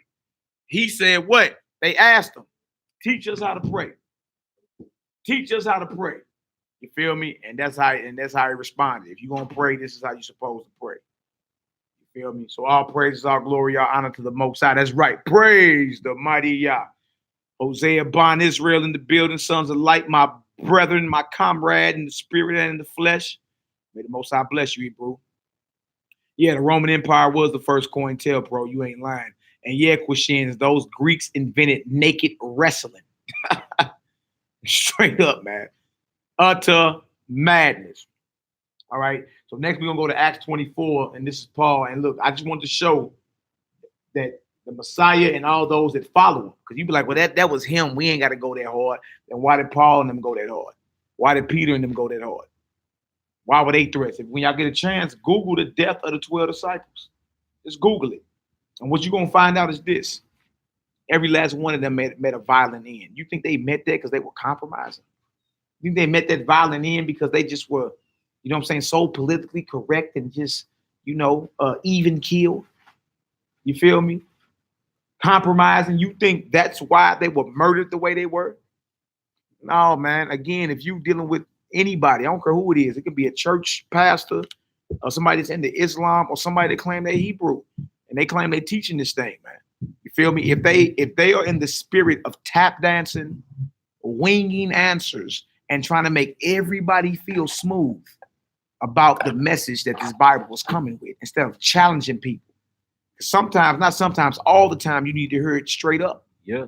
Right? So you can deal with that. At least you know from that point, you know what? I need to hear that because now I know, you feel me, how I need to maneuver from her. That may offend me when it first come out. That mean get out your feelings, right? And if you're in the spirit of, I deal with that part of the Bible, but not that part of the Bible. You don't love the Most High, you love yourself. If you're just looking for scriptures that benefit your lust or your own life, you love yourself, not the Most High. Even if you don't understand what the scripture is saying, pray to the Most High and ask him to give you understanding so you can become even more in love with his word. Right? Most High, explain it to me. I don't understand it. You feel me? Give me some understanding on that. Don't you be like, oh no, I don't read that. That's just not for me. I just don't. You love yourself, then you a benefit believer. You feel me? But these men right here were not politically correct. They shot straight and they said things that would have got them killed. And got them killed, actually. Yeah. You understand? When y'all watch that Paul, the apostle of Christ, when y'all watch that boy, Nero pronounced death on Paul by beheading. Right? Whenever, and then threw him right back in the hole and say, whenever Nero get his order, that's when you behead him. Give him 20 lashes, throw him back in the hole. And they had Paul in the ground in jail. Yeah. Yeah, real talk. All right, so let's get it done, man. We at Acts 24. Acts 24, we're going to start at verse 5, and then we're going to get into the arrest, the trial, and execution of the Messiah. And we're going to end it reading the letters of Pontius Pilate written during his governorship of Judea to his friend Seneca. I'm going to read the back of this again. It said, these letters represent the times of the Messiah with some of the principal events of his life from a new viewpoint, that of the Roman governor Pontius Pilate. We read about him in John the 18th chapter, right? History has pictured Pilate as, in some respects, a good governor, anxious to serve his imperial master faithfully, and even in so far as possible to conciliate those who are placed in his care. In these letters, Pilate describes the events of his governorship, his impressions, his policy, his difficulties in dealing with the Jews. It seems, writes Pilate, that all Galilee is agog about Jesus. And everyone knows of someone who has heard of someone else who has been cured of some disease. Pilate argues that Jesus is a popular leader who is politically dangerous, a troublesome fellow that must be gotten out of the way, and concludes, Pilate, if he was not a dangerous rebel yesterday, he would have been tomorrow. In spite of this, Pilate has given us a fine picture of Jesus here, written with restraint and feeling unconsciously reverent and absorbingly interesting. Wait till we read about the arrest of Yahushua and his trial and his execution. You're going to be like, whoa, you dig? And really, you get all this out the scripture too. It's just you speed read through stuff and you never slow down and really trip off what's being said. You never look up definitions and you never do what's called extrapolating. How do you think these heathens make good movies? They read the Bible and they pull every fact and detail out of every verse. And then they paint a picture as if they were there. You understand? They put visuals to what they read. You dig? And then they come out with the effects and throw a bomb movie. To be a successful movie producer in Hollywood, you have to know the Bible, not the Quran. Yeah, the Bible. Right? Not the Medunetta. It's the Bible that you must know. You understand? It's just what it is. All right, Acts 24. All right, we're in the book of Acts, chapter 24. I'm going to start at verse 5. It says, for we have found this man, a pestilent fellow. They see what they call him, Paul? A pestilent fellow. Come on, Doc. And a mover of sedition among all the Jews throughout the world. Wow, and a mover of sedition. We read the definition of sedition earlier, didn't we? Someone who can speak and incite revolution. Someone who can speak and incite a revolt, right? Someone who can speak and spark the minds of the masses and cause them to unite against their oppressors. The uproar. Yeah. Sedition. All right, come on now. And a ringleader of the sect of the Nazarenes, who also have gone about to profane the temple. So didn't Messiah get at the temple? Yeah. Right? Notice they called him a ringleader of the sect of the Nazarenes. Why is that? Because the Messiah was from Galilee. He lived or was raised in Galilee, Nazareth. He was born in Bethlehem, but raised in Nazareth. Right? So if you was a follower of him, we were called Nazarenes back in the day. You understand? Not Christianity, not Christians. We were first called everybody outsiders, but we were called Nazarenes. God. And they called this man a pestilent fellow, a mover of sedition among all the Jews throughout the world. Meaning Paul was all over the world teaching this gospel. And according to the Romans, right? According to the Romans, this gospel, the message of the Messiah, incites sedition. Meaning the people will unite and guess what? Conquer their own flesh and then conquer their enemies. And that's what these heathens feared and these bootlicking Hebrews feared. Yep. All right. That's why everybody's against unity. But the Messiah say, if you ain't gathering with me, you scattering. Yep. If you ain't with me, you against me. All right, go ahead. It says, who also have gone about to profane the temple, who we took and would have judged according to our law. We would have judged them according to our law. Right? Remember, Pilate told the Sanhedrin them, judge them according to your law. Oh, we can't because the high holy day coming in. Okay. Go ahead. But the chief captain Lysias came upon us, and a great violence took him away out of our hands. Come on. Commanding his accusers to come unto thee by examining of whom thyself mayest take knowledge of all things, whereof we accuse him. And the Jews also assented, saying that these things were so.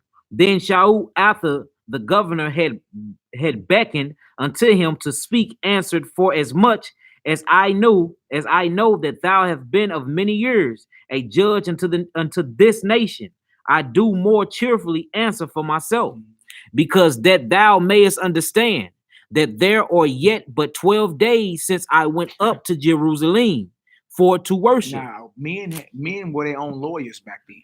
You had to defend yourself in court. Paul was in court defending himself. It's right. Feel me? You Negro be like, you can't speak for yourself in court. You a sovereign. Well, you your own lawyer with you. All these brothers had to be their own lawyers. They had to know law. What saith ye? You didn't have to go hire no lawyer to represent yourself. What are you talking about? I'm telling you, man, a lot of these men are playing church out here. And it makes sense, though, especially according to the Sanhedrin, because you was going into the temples learning the law in the synagogues anyway, right? So, like, say if you did get charged on a charge violating scripture, if you trained up in your law, why not speak for yourself if you trained up in Torah? Exactly. Why need somebody else speaking for me? Somebody else speaking for me. I'm trained up in Torah. I don't need you to speak for me. Makes sense. Yeah. All right, go ahead. Verse 12. And they neither found me in the temple disputing with any man, neither raising up the people, neither in the synagogues, nor in the city. Like I'm not no mover of sedition. Yeah. It only been 12 days since I've left Jerusalem. Not a mover of sedition. They ain't found me doing nothing. You understand? Come on, Hebrew, let's get it. Neither can they prove the things whereof they accuse me. They have no evidence. This is court. All right, go ahead. But this I confess unto thee, that after the way which they call heresy, so worship I the Elohim of my fathers, believing all things which are written in the law and in the prophets. Is this good old Paul? Who you so-called Christians use to say you can violate law? He just said what? I believe all things written in the law and the prophets. I just left Jerusalem 12 days ago. I wasn't in the temple arguing with nobody. I wasn't raising up the people or organizing the people to revolt against Rome. I wasn't even doing that. And they can't prove it. But this I confess. This is my testimony, right? Go ahead. It says, and I gave hope toward Elohim. And have hope, right? And I have hope toward Elohim, which they themselves also allow, that there shall be a resurrection of the dead, both of the just and unjust. And that's a doctrine they was afraid of, because remember, they never found the body. Right? When you watch that AD 70 on Netflix, that was the main problem after the crucifixion of Messiah. Caiaphas was like, where the body at? You know, his one soldier was like, well, look, man, it looks something like him. There's a dead body over there. Looks something like him from a distance. He like, nah, I don't care if it look like him. When you done, where the body at? If we ain't got no body, we got a problem. He was so pissed that prophecy would come true. He straight when old boy bought his body and go put him in his sepulcher. He like, if y'all don't go get that body, we need to burn him. Like we need to burn him or something. And then they like guard the tomb, man, because they mess around and steal the body and try to play this whole resurrection thing. And that's gonna be a further of a revolt. Straight political. Straight political. Because if the resurrection didn't happen, remember he resurrected Lazarus, right? Now, if we done put him to death and we seen him die, and then and Sepulchre has been loose and there ain't no body, and bro, they was searching Jerusalem, every corner, all of it. I'm talking about arresting people. Where the body at? Messiah went into the heavens. You feel me? Where the body? We ain't got no body. We got a problem around here, man. Yeah. So Yeah. Paul was teaching resurrection. You feel me? Resurrection. And what was even more powerful, because that was also a reason why the Pharisees held counsel to destroy Messiah. Not just because he got it the money changer, because he resurrected Lazarus. Yeah. And many Israelites started believing in him. Yeah. And guess what? They didn't have the influence over them people anymore. Because they he held took a death off the counsel. table. Yeah. If I'm not afraid to die. Look, F your money, F your laws, F you beat me, F you crucify me, because I know for a fact all I gotta do is keep the law and follow the Messiah, and he gonna raise me from the dead anyway. It's the last trump. Yeah. So yeah, hey. Yeah. So there's no reason for a believer to even be afraid of death. Like, what do you mean death? That's just the beginning. Yeah. You feel me? So now you don't have to look. And if a man is not afraid of death, you can't control him. God. See? Purely revolutionary and purely political. Yeah. All right, come on. Verse 16. And herein do I exercise myself to have always a conscience void of offense toward Elohim and toward man. Now, after many years, I come to bring alms to my nation and offerings, whereupon certain Jews from Asia. Certain Jews from where? Asia. Wow. Jews. Strange Jews. Up, right up here in this Pontius Pilate. Pilate. Foreign Jews. Yeah. Asiatic Jews. Yeah. Right? Who were foreign. Ooh. Right? Who were considered strangers, who would come to Jerusalem and temporarily stay with their brethren for the feast days. Let me see your pen real quick. I'll mark that real. Yeah. And even Pontius Pilate knew the difference between Judean brothers that were homeborn in the land and Jews who would come back from different parts like Greece, Asia, and North Africa to keep the feast. Like they spoke different languages and all that, but one thing they had in common, no matter what customs they had and they disagreed about, or what customs they had different, they all came back to Jerusalem for the Most High set apart appointments. Right? All right, go ahead. It says, whereupon certain Jews from Asia found me purified in the temple, neither with multitude nor with tumult. It says, who ought to have been here before thee and object, if they had aught against me, or else let these same here say, if they have found any evil doing in me while I stood before the council. 21. Except it be for this one voice that I cry standing among them, touching the resurrection of the dead. Ooh. I am called and questioned by you this day. That's right. He like, if anything, you want to know what I've been teaching resurrection. I believe everything written in the law and the prophets. Resurrection is in there. Daniel 12, 1-2, 1-4, Psalm 16, 8-10. You feel me? And many other scriptures. Resurrection is in the law and the prophets as well. All right, drop there. Let's go to John 18. Start at verse 1. We're about to get into the trial and execution of Messiah. You'll see us doing our high holy day, Passover, the preparation for unleavened bread. You dig? And we wanted to go over this because that's what's coming up within a few days. You understand? And we want to keep the spirit rolling. But understand, and consider that had we been living 2,000 years ago, we'd be days out from the execution of our master. No, this wasn't about no funnies and, you know what I'm saying, playing around. This was a serious time for us, man. Very serious.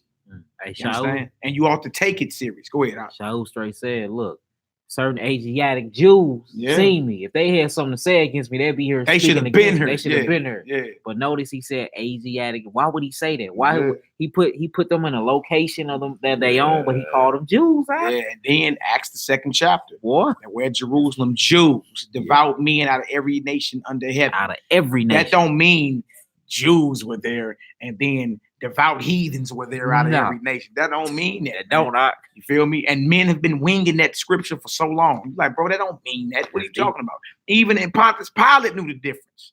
Yeah. What we saying 2,000 years ago, Pontius Pilate knew that there were foreign Jews. Oh, wait. That's deep. Houston, we got a problem. That's going to change a lot of people's whole entire doctrine. Yeah. Straight up. Yeah. All right. We in the book of John, chapter 18, verse 1. Let's get into it. When Yahushua had spoken these words, he went forth with his disciples over the brook Cedron, where was the garden unto the which he entered, and his disciples. And Judas also, which betrayed him, knew the place. For Yahushua oft times resort thither with his disciples. That's the Garden of Gethsemane, and I pray I'm allowed to go there when I get over to Israel. That's one of my first. I need to go to the garden where he was at, just to meditate. Yeah, I need to be in there. Yeah, right in there, boy. All right, go ahead. Judas then, having received a band of men and officers from the chief priests and Pharisees, cometh thither with lanterns and torches and weapons. You see that? So he going to right there that Judas then having received a band of men or an army of men, right? And officers from the chief priests and Pharisees. You understand? So we got officers. That's Shalom. We got officers. Right, officers were sent from the chief priests and all them to go arrest Yahushua. That's what happened. Right, Judas received it. You dig? And he came. Judas received it, and he came with his band of officers to lock up the Messiah.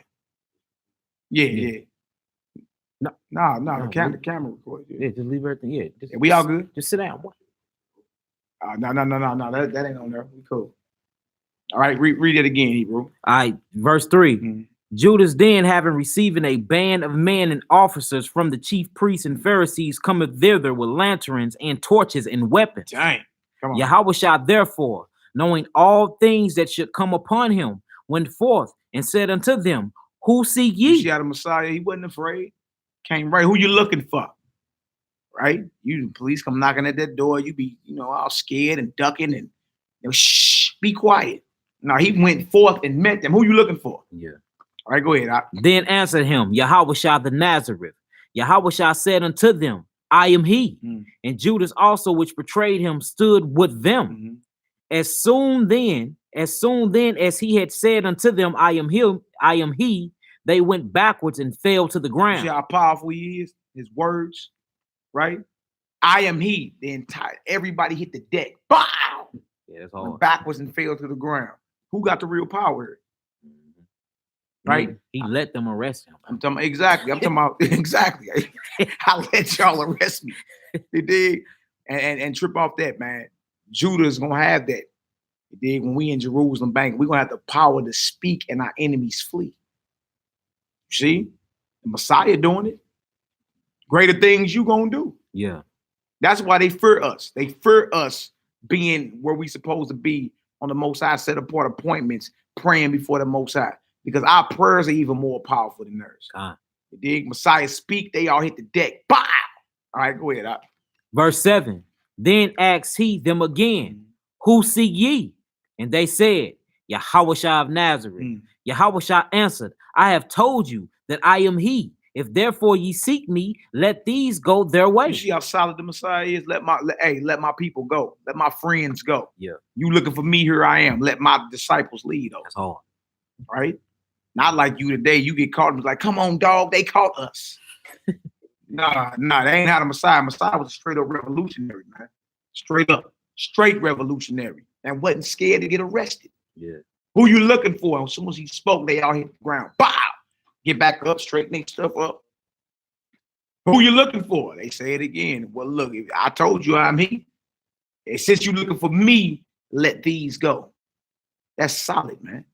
We need more Yahushas out here. Man would have never lied to you. Never stole from you. Right? Never got at your woman. Never slandered you. Never bear false witness. You feel me? Resurrected the dead, healed diseases, fed the people. You dig? And showed what the real power was, man. Unlocked the mysteries of the kingdom of heaven. Shows you what it was. You understand? What problem you got? Come on. 9. That the same might be fulfilled, which he spake. Of them which thou gavest me, I lost none. Then Simon Peter, having a sword, drew it and smote the high priest's servant and cut off his right ear. The servant name was Malchizedek. These were Israelites that came to lock up Messiah. A lot of times, brothers thought, the Romans came and locked them up. No, the Israelites, officers from the temple, Sanhedrin. We read earlier, they put a warrant out on them. You understand? They had a secret, a closed door meeting or closed door court session, indicted them, put a warrant out. You dig? Now they arresting them. You see what I'm saying? So when he get arrested, his right hand man Peter, and that show you Peter was strapped. What he doing with a sword? And it shows you he was a skilled warrior, because anytime you can take a sword and aim, you dig, and just cut somebody's ear off, you dig, that means you cold with that sword. You cold. Because if you don't got them skills, you took the corner of his head and his face off. But you cut his ear off. Bow. to pull a sword and aim that with precision and hit somebody right here and take it off like that. That's skill. So the Messiah had men around him that were armed, with swords. Luke 22 and 36. Hold your spot. Read that for me real quick. Luke 22 and 36. You right there in verse 11, right? Yeah. All right. Let me show you. Messiah gave him a commandment to go buy some swords. That's why Peter had a sword. This whole thing is revolution, man. May the Most High bless you, Nehemiah. Luke 22 and 36. It says, then said he unto them, but now he that hath a purse, let him take it. And likewise his scrip.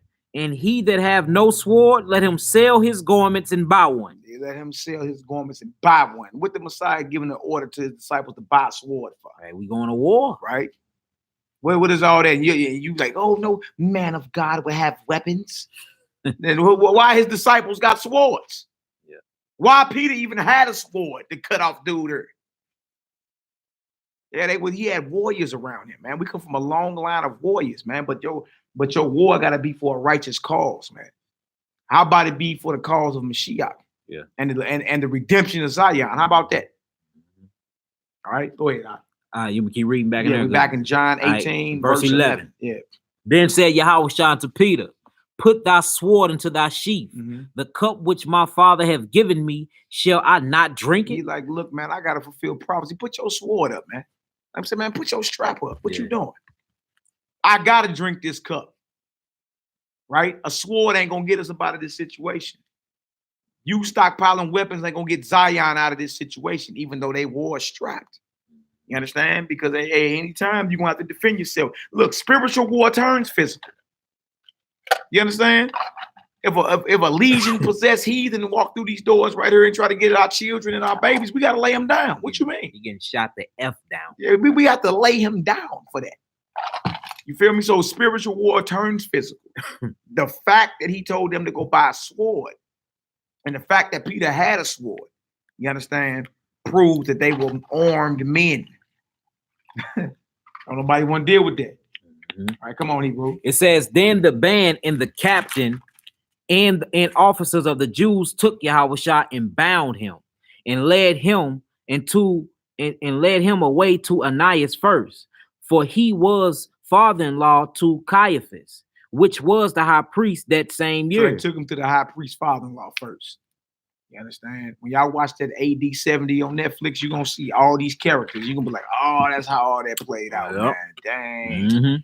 And in the Bible, AD 70 on Netflix, John the Revelator is a brother. Philip is a brother. Mary Magdalene is a sister.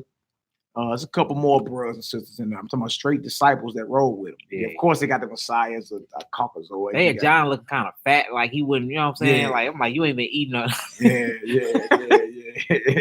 Hey, it went hard, though. Yeah. That deal go hard, and it's very detailed, y'all, and it's super long. Yeah, it is. And then I like the part where the Messiah resurrected, that angel came down. Boy, nigga, you seen what I'm talking about? The wick, nigga, see pull this sword. The brick broke. Oh man, pull this sword out, boy. Everybody got shook. Yeah. Them Romans and them Hebrews that was guarding that tomb. Everybody got shook. Yeah, the high priest called the Centurion. He like, look, where y'all got him? Like, he in that sepulcher, go guard that sepulcher. I don't need nothing moving. And that deal go hard. Yeah, man. It's tight. And then behind it, because they couldn't find the body, Pilate started putting his Roman soldiers to death. Yeah. You feel me? And they had, like, Cornelius was like one of his top yeah. Cornelius was like one of his top little centurions, man. I was like, oh, okay. They saying Cornelius was there. It's very interesting. Yeah. All right, come on. It says, now Caiaphas was he which gave counsel to the Jews that it was expedient that one man should die for the people. And Simon Peter followed Yahushua, and so did another disciple. That disciple was known unto the high priest and went in with Yahushua in the palace of the high priest. But Peter stood at the door without. Then went out that other disciple, which was known unto the high priest, and spake unto her that kept the door, and brought in Peter. Then said the damsel that kept the door unto Peter, art not thou also one of this man's disciples? Now remember, Messiah had already told him, like, even though Peter was like, look, I'm dying with you, just ride or die. Even though Peter just cut somebody's ear off, Peter's heart was in the right place. It did. But the Messiah already knew, like, hey, how this about to turn up, you gonna get afraid too. Yeah. It's about to turn up. You know what I'm saying? You gonna deny me 3 times. Peter smelled that death and was like, nah, Whoa. I don't know. I don't know who that is. Did, but after the Messiah resurrected, he asked him 3 times, do you love me, Peter? He said, Lord, you know I love you. Feed my flock then. Ask him again, do you love me? Lord, you know I love you. Well, feed my flock then. Feed my sheep. Ask him again, do you love me? Peter cut like, oh, man. Because he told him that he was going to deny him 3 times. So then the Messiah, after he resurrected in John, the 21st chapter, asked him 3 times, do you love me? Yeah. He was like, Lord, you know I love you. Then you better feed my sheep then. Feed my sheep. All right, go ahead. He said, I am not. And the servants of the officer stood there, who had made a fire of coals, for it was cold, and they warmed themselves. And Peter stood with them and warmed himself. That's crazy, boy. Then the high priest then asked Yahushua of his disciples and of his doctrine. Yahushua answered him, I spake openly to the world. I spake openly to who? The world. But that lets you know the world is Israel.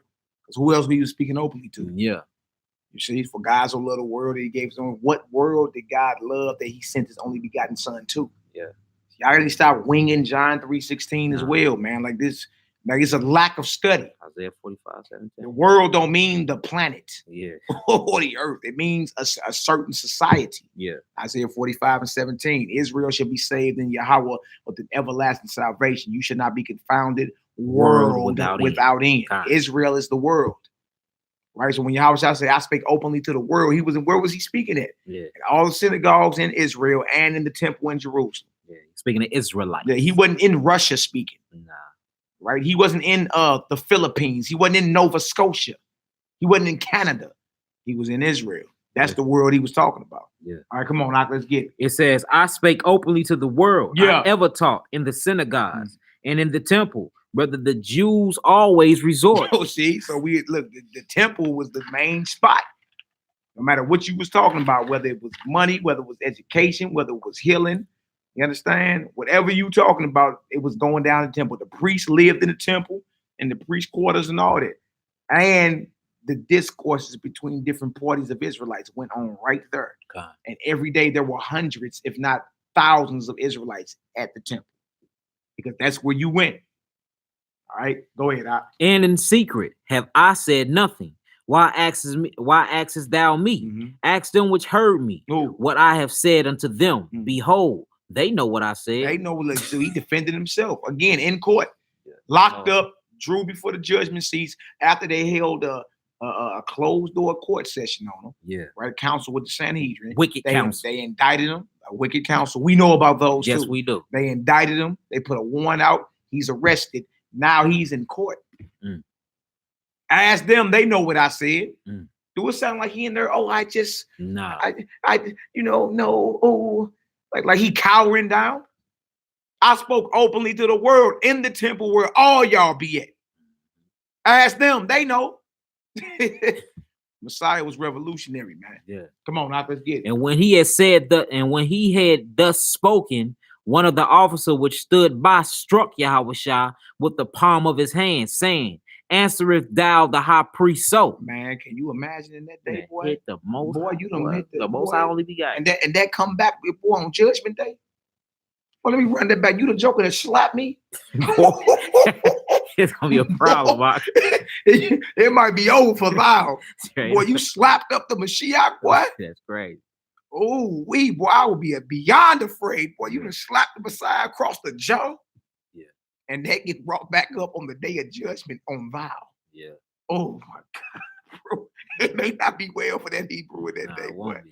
All right, come on. Verse 23. Yeah. Yahushua answered him, if I have spoken evil, bear witness of the evil. But if well, why smitest thou me? Yeah, I speak evil, bear witness of the evil. What you smacking me for? Come on, And Annas now Annas had sent him bound unto Caiaphas, the high priest. So now the father-in-law of the high priest sends him to the high priest. Now, if you know anything about a little small study of the Bible, it'll show you that Messiah is the real high priest. You understand? So you got these men in these positions claiming that they the high priest, and it's Mashiach that's the high priest after the order of Melchizedek. It's Messiah. All right. That was just ironic to me. Like, wow. Like, how is this the high priest? Boy, you know, if you know who he is, you realize that your seat has been taken. Time is up for you. All right, come on, Doc, let's get it. Verse 25. And Simon Peter stood and warmed himself. They said, therefore, unto him, art not thou also one of his disciples? He denied it and said, I am not. One of the servants of the high priest, being his kinsman, who ear Peter cut off, said, did not I see thee in the garden with him? They trip off that. Like the very man that cut his ear off, right? Or who had his ear cut off by Peter, looked at him and like, didn't I see you with him? No. Remember, they locked him up at night. Now it's starting to dawn toward the morning and all that now. You know what I'm saying? And that show you all these Israelite brothers look similar. They looked alike. So, well, hold on, man. You look familiar. Right? Why didn't the cat that got his ear cut off say, man, that's you. You was with him. Like, I know that was you. He said, hold on, didn't I see you? What? You? Yeah. Yeah. All right, come on. It says, Peter then denied again, and immediately the cock crew. Yeah. Finished. All right, come on, Hebrew. It says, then laid they Yahushua from Caiaphas unto the hall of judgment, and it was early, and they themselves went not into the judgment hall, lest they should be defiled, but that they might eat the Pesach. The Passover. You see that? So they led him to the judgment hall, meaning, all right, he didn't have court, right? Now we about to bring him before Pilate's judgment seat, the Romans. This is how you know it's political. You feel me? Because if it just was simply Israelite matter, why are y'all delivering him over to Pilate? Yeah, the Roman. Pilate called for him. You see? Why are y'all delivering him here? What's the problem? And then y'all gonna come up with the Passover that y'all won't be defiled. Y'all just locked up the Son of the living God. What do you mean? And the one Negro slapped him across the face. Yeah, and you got the nerve to claim like, oh, well, we don't want to pass judgment because the Passover is coming up. Yeah. In other words, the Feast of Unleavened Bread. They had to prep. You understand? By then, we into day 14 already. Right.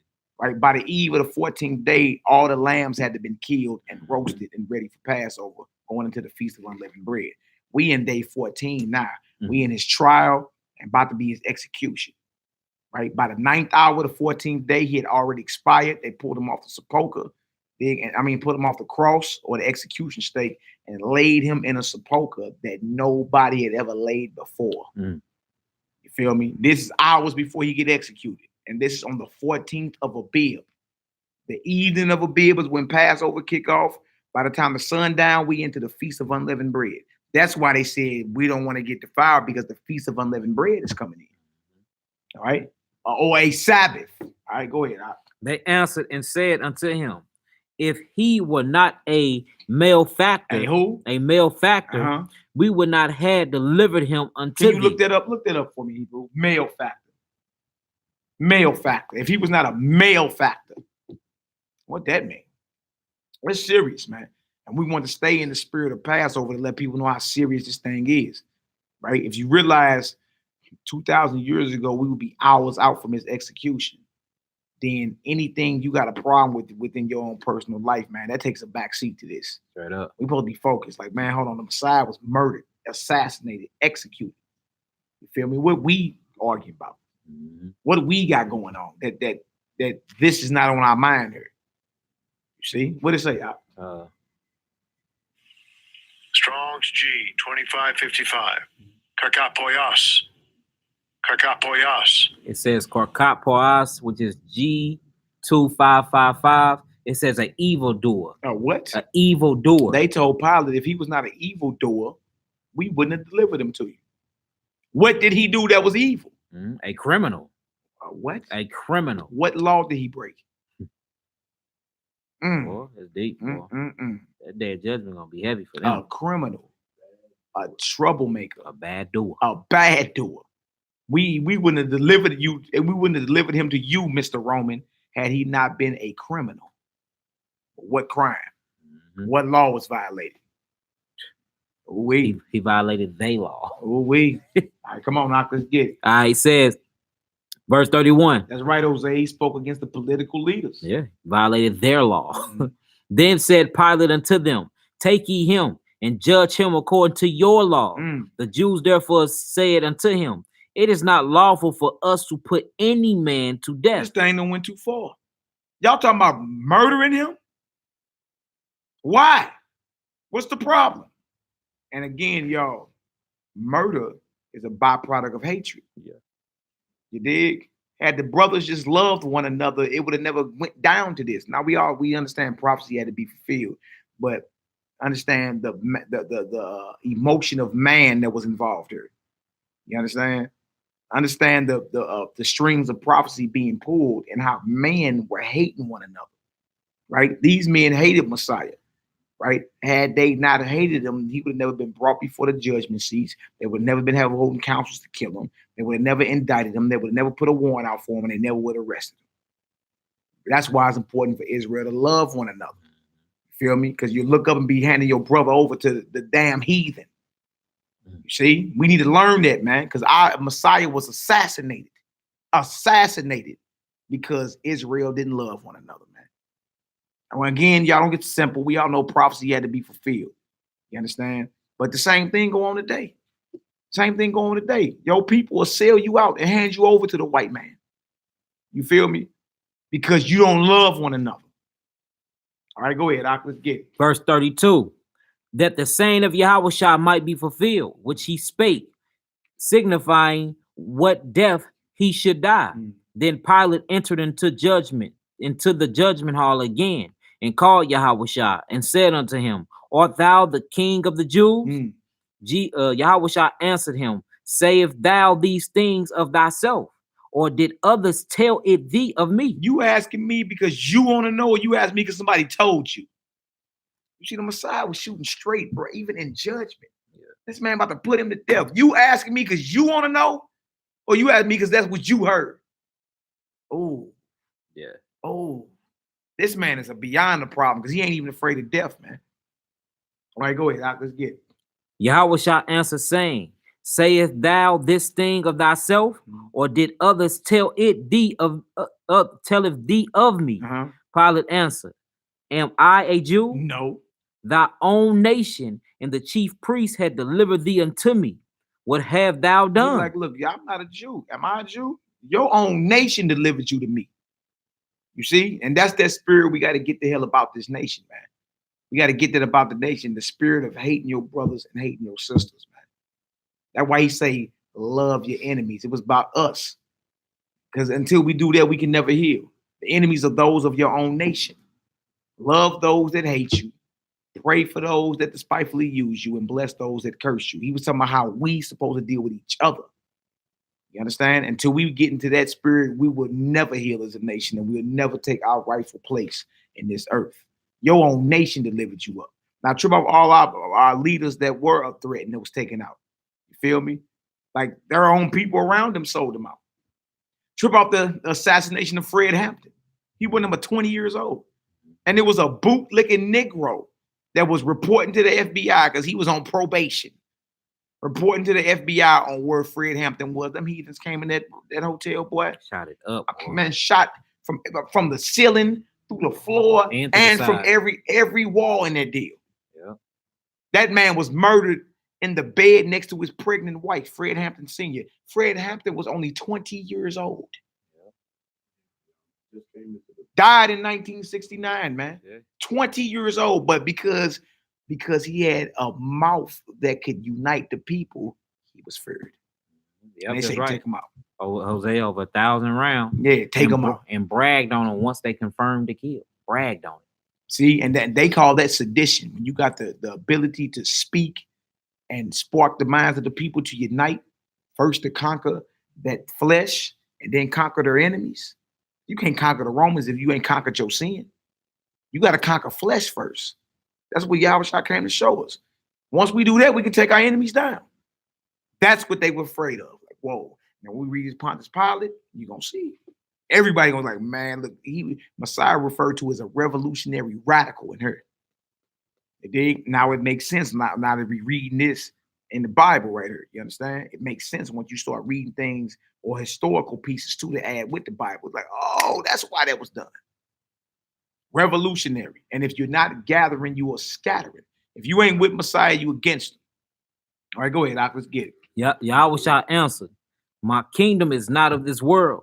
If my kingdom were of this world, then would my servants fight? You hear that? If this was my kingdom, my servants would be banging around her. What you mean? If this was my kingdom, my servants would be fighting. So you said the assassination, the political assassination of the revolutionary Messiah. He told Pilate, this Roman, right to his face, if this was my kingdom, my servants would be banging. Come on, Doc. That I should not be delivered to the Jews. The Jews are the Pharisees, right? Those that handed them over. It would have been civil war, in other words. Them non-Messianics would have been getting put to the sword if this was Yahweh's kingdom. Luke 19 and 27. Let's read that. Hold your spot. Let's read that real quick. Then we'll read that verse again. Let's prove it. Luke 19, 27. Luke 19, 27. Yeah. And he said, these things which are impossible with man. Luke 19, 27. Oh, you shall right out. Luke 19 and 27. It says, but thus my enemies, which would not that I should reign over them, bring hither and slay them before me. That's the Messiah. My enemies that don't want me to reign over them, bring them hither and slay them before me. Any of you non-Messianics that's listening, take notes.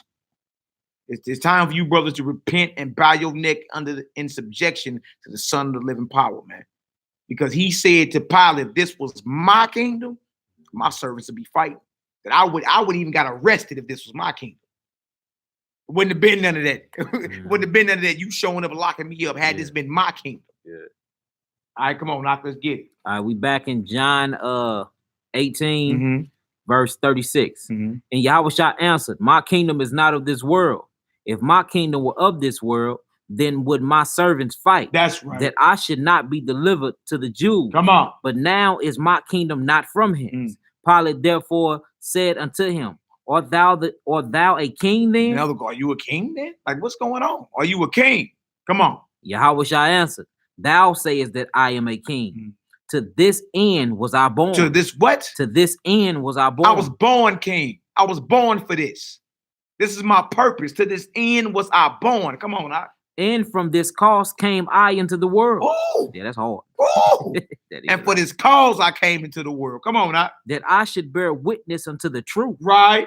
Everyone that is of the truth heareth my voice. Flat out. Everyone that is of the truth heareth Yahweh's voice, and you are his sheep. I bet he felt that in his chest, though. Pontius Pilate, I bet he was like, dang. Yeah, and he had to. You know why? Because remember when he spoke earlier, all the officers them hit the ground. Hit the ground. Yeah. You feel me? And that's what they fear. They fear that we have the ability to speak and our enemies flee. And we actually do have that. We read about Judah and them in the book of Joshua. Yeah. Judah boy used to screech so loud, all the women in Egypt miscarried. Yeah. Straight up. That's how powerful we are. Yeah. You understand? That's what's coming back. Better get ready. All right, come on, Hebrew, let's get it. Pilate said unto him, what is truth? And when he had said this, he went out again unto the Jews and said unto them, I find him no fault at all. I find in him no fault. What's the problem? All right, come on, Hebrew. But ye have a custom that I should release unto you one at the Passover. Will ye therefore that I release unto you the King of the Jews? Then cried they all again, saying, not this man, but Barnabas. Barabbas. But Barabbas. Now Barabbas was a robber. Not sure about that. The ones that locked Messiah up rather have a thief released than the Son of the living God, man. And look, remember they held a council and they all admitted, man, this man doeth many miracles. What we gonna do about this? So you know that this man getting down. You know the world ain't never seen nothing like this. Even though prophets in the Old Testament did miracles, but not on this level. Not on this level, right? That's why this man was a threat, because he had the ability to unite the minds of the people, you understand, to first conquer themselves and then what? Conquer their enemies. You feel me? And because it was hatred and not brotherly love, he was arrested. He was indicted, right? He was sent to trial and eventually murdered, assassinated. All praise to Yahweh, he resurrected after 3 Lord. days and 3 nights. You feel me? And that's all I hope will follow him. But now you're getting the true character of Hamashiach, man. Not this so-called white boy Jesus you grew up listening to or looking at your whole life, right? And even when he's speaking in movies, he don't even sound convincing. He don't even sound convincing. What we just read him saying to Pilate, you can tell that was a brother. You asking me because you want to know, you ask me because that's what you heard. You say I'm a king, yeah, that's what, look, for this purpose was I born. Dang, what's up with your kingdom? If this was my kingdom, my servants would be fighting. That ain't no heathen. That ain't nobody that's a pacifist trying to, you feel me? This is a straight revolutionary right here. What the heathens fear. All right, let's get to John 19. John 19. Mm-hmm. Then Pilate therefore took Yahushua and scourged him. Mm-hmm. And the soldiers planted a crown of thorns and put it on his head. Mm-hmm. And they put on him a purple robe and said, Hail, King of the Jews. And they smote him with their hands. Look at that. Look at that. So now the Romans slapping him up. You know, they mocking him, Hail, King of the Jews. All right. Come on now. Pilate therefore went forth again and said unto them, Behold, I bring him forth to you, that ye may know that I find no fault in him. Then came Yahushua forth, wearing a crown of thorns and a purple robe. And Pilate said unto them, Behold the man. When the chief priests therefore and officers saw him, they cried out, saying, Crucify him, crucify him. Pilate said unto them, Take ye him and crucify him, for I find no fault in him. You crucify him. Y'all trying to get me to do it for. Why y'all don't do it? And the only excuse they're going to come up with, oh, well, you know, we got the holy day. Bro, and that's why it says in Corinthians about you can't keep the holy day with malice on your heart. Yeah. They tripping off the holy day, but y'all got all malice. Y'all got hatred in y'all mind because y'all yelling to murder this man right here who ain't violated at all. Y'all already defiled. Already defiled. By mindset. The Jews answered him, We have a law, and by our law he ought to die, because he made himself the Son of God. When Pilate therefore heard that saying, he was the more afraid, and went again unto the judgment hall, and said unto Yahushua, Whence art thou? But Yahushua gave him no answer. Asked him, Who are you? You feel me? Like we was talking this king stuff and all that at first. Then he asked, Well, who are you? They like, well, look, he said he was the Son of God. And that means he supposed to die. But Psalm 82 say ye are gods. You see what I'm saying? And children of the Most High. You are a son of God. Yeah, it struck Pilate too. He said he was so afraid. Man, when he said that, Pilate became afraid. Hold on. Let me go holler here one more time. Let me go on back in here before I render my judgment. Who are you? Yeah. You dig? Messiah just looking, don't even answer. Sometimes you got to be like that when everybody accusing you or whatever. Sometimes you got to go on quiet mode and be like, I ain't even addressing that. I'm good. Whatever. You dig? You went quiet on him. That's what the scripture in Isaiah 53 say. He didn't open his mouth. In other words, when he was in judgment, he only had a few words, man. He wasn't all, just trying to throw himself at the mercy of the court or, trying to overtalk a man. Look, this is what it is. Who are you? I'm not even answering that. Yeah. All right, go ahead. Then said Pilate unto him, Speakest thou not unto me? Knowest thou not that I have power to crucify thee and have power to release thee? Yahushua answered, Thou couldst have no power at all against me, except it were giving thee from above. Whoa. Therefore, he that delivered me unto thee have the greater sin. That's why us as a nation were destroyed. You feel me? All hell was poured out on Jerusalem because of our leaders. You see that? He say, look, you ain't got no power. Power you got is what my father ordained. Ask Nebuchadnezzar. Most High sent him to the field and gave him the spirit of a yeti for 7 years. Made him eat grass. Turned his ass retarded. Made him retarded. Ask Pharaoh. Only power you got is what my father ordained. Yeah. Therefore, he that delivered me to you, he got the greater sin. Yeah. Huh? You know what I'm saying? You men turned on the Mashiach, man. You handed over the Son of the living God with a wicked mindset and got the nerve to say you about to keep the Passover. Yeah. That's why if your spirit ain't right, don't show up at Passover, man. Don't show up. You understand? Because you mess around, eat damnation into yourself. Well, real talk, man. All right, come on, Doc. Yahushua answered, verse 12, and from thenceforth Pilate sought to release him. From this forth, Look at Pilate trying to get up out of he's this. like, I don't even want my hands Man, I have don't nothing even to want do nothing with to this. do with this, man. Meaning he felt that spirit, man, the whole Yeah. time Mashiach was talking. Yeah, I don't want nothing to do with this. This is an Israelite matter. Yeah. This is an Israelite matter. Yeah. I'm gonna let him go. Go ahead. But the Jews cried out, saying, if thou let this man go, thou art not Caesar's friend. Oh man. They put that on him. Wow. Whosoever maketh himself a king speaketh against Caesar. You see, these non-messianics are actually sellouts. Yeah. They gonna bring the white man into the play. They basically told him, we're gonna tell Caesar. We're gonna tell Caesar on you. Straight up. That's deep, boy. Ain't that something, boy? That's deep. You see how much hatred his own people had? That's deep. The leaders of our people, because many Israelites believe, the common Israelites love Messiah. You understand? But the ones that were in power and authority, they hated him so much they told Pilate, we gonna tell Caesar on you if you let him go. We're gonna call the heathen on you. Wow. We're gonna call the heathen on the heathen if you let this innocent man go. That's crazy. Wow. When Pilate therefore heard that saying, he brought Yahushua forth and sat down in the judgment seat in the place that is called the pavement, but in Hebrew, Gabbatha. Mm-hmm.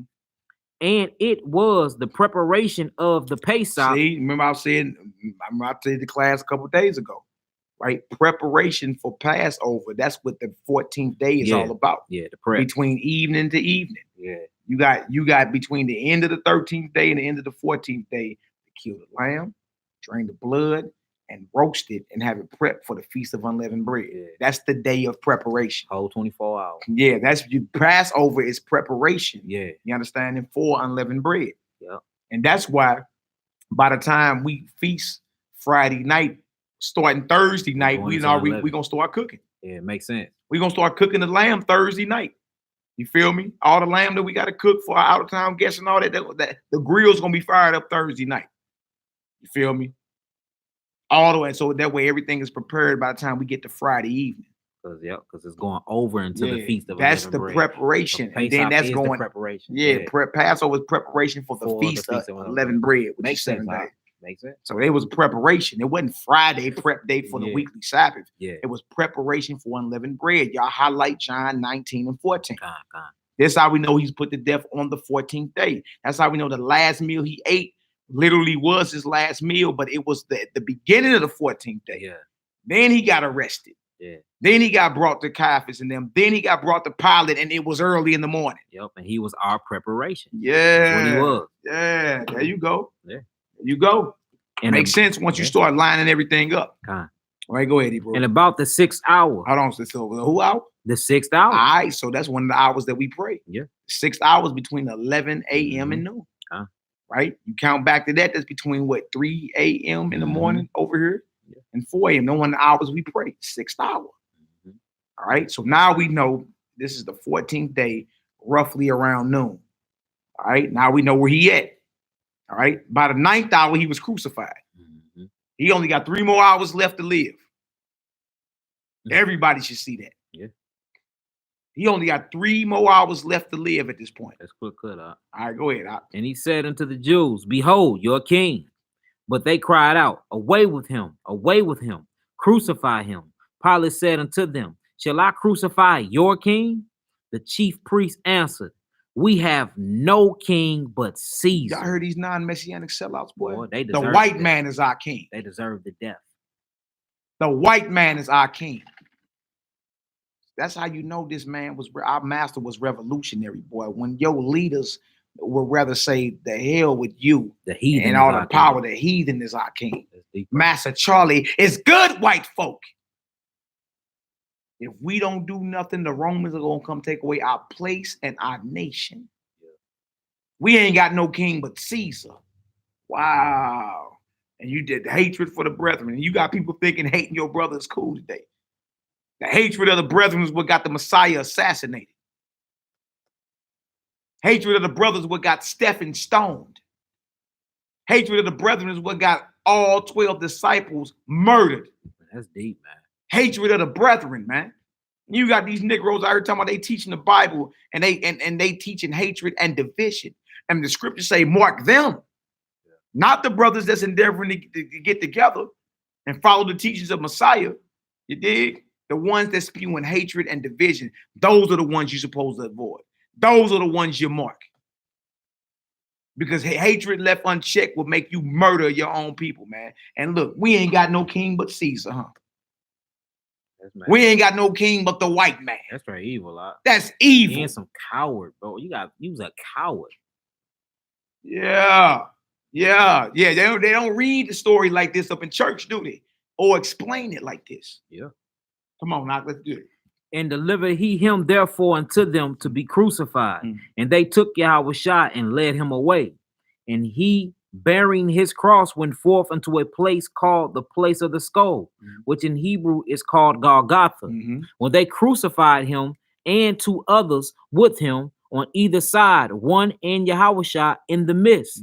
And Pilate wrote a title and put it on the cross. And the writing was Yahushua of Nazareth, the King of the Jews. This title then read many of the Jews, for the place where Yahushua was crucified was nigh to the city, and it was written Hebrew and it was written in Hebrew and Greek and Latin.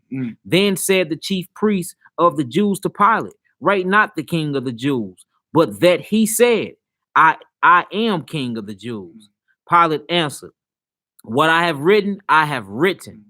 Then the soldiers, when they had crucified Yahushua, took his garments and made 4 parts, to every soldier a part, and also his coat. Now the coat was without seam, woven from the top throughout. They parted his garments, his prophecy. Psalm 22, 16 through 18. David wasn't talking about himself. Everything that happened was prophecy. Come on, he read on down to verse 31, and then we're gonna get into this book. Then said, therefore, among themselves, let us not rend it, but cast lots for it, who it shall be, that the scripture might be fulfilled, which said, they parted the raiment among them, and for my vesture they did cast lots. Psalm 22, 18 and 19. You see, David in spirit saw the crucifixion 1,000 years before it even happened. Everything that happened with Mashiach was prophecy, man. All right, come on now. These things, therefore, the soldiers did. Now there stood by the cross of Yahushua his mother, and his mother's sisters, Mary, and the wife of Cleophas, and Mary Magdalene. Yeah. And Yahushua therefore saw his mother and the disciple standing by, whom he loved, and said unto his mother, woman, behold thy son. Then said he to the disciple, behold thy mother. And from that hour, the disciple took her into his own home. Yeah. In other words, take care of my mama. Take care of my mama. What I'm saying? You got to take care of my mama. Mama, this your son right here. Yeah. You understand? Take care of my mother. All right, go ahead. That's deep, Bob. Yeah. That's some deep stuff, bro. Yeah. Like, hey, look out for my people. Look out for my mama. Straight up. And hey, he honored that. He said since then he took him to he took her to his own home. That's deep. After this, Yahushua, knowing that all things were now accomplished, that the scripture might be fulfilled, said, I thirst. Now there was a vessel full of vinegar, and they filled a sponge with vinegar and put it upon hyssop and put it to his mouth. When Yahushua therefore had received the vinegar, he said, it is finished, and bowed his head and gave up the ghost. And that's Psalm 69, 22. They gave me vinegar and gall to drink. More prophecy. Read 31, just real quick. It says, the Jews, therefore, because it was the preparation. The what? The preparation. Wow. It was preparation for unleavened bread. Passover. It was the 14th day. Passover. Yeah. Passover, man. Go ahead. That the body should not remain upon the cross on the Shabbat day. For the Shabbat day. That Sabbath day. Yeah, for that Shabbat day was a high day. Was a what? A high day. That's how you know it's not the weekly Sabbath. It's a high holy day. It's unleavened bread. Yeah. It's not the weekly Sabbath. It's Passover, the 14th of Abib. The slaughtering of the Passover lamb is preparation for the Feast of Unleavened Bread. It's prep day, the 14th day. Now remember the 6th hour, right? The 6th hour, they was yelling out, crucify him, right?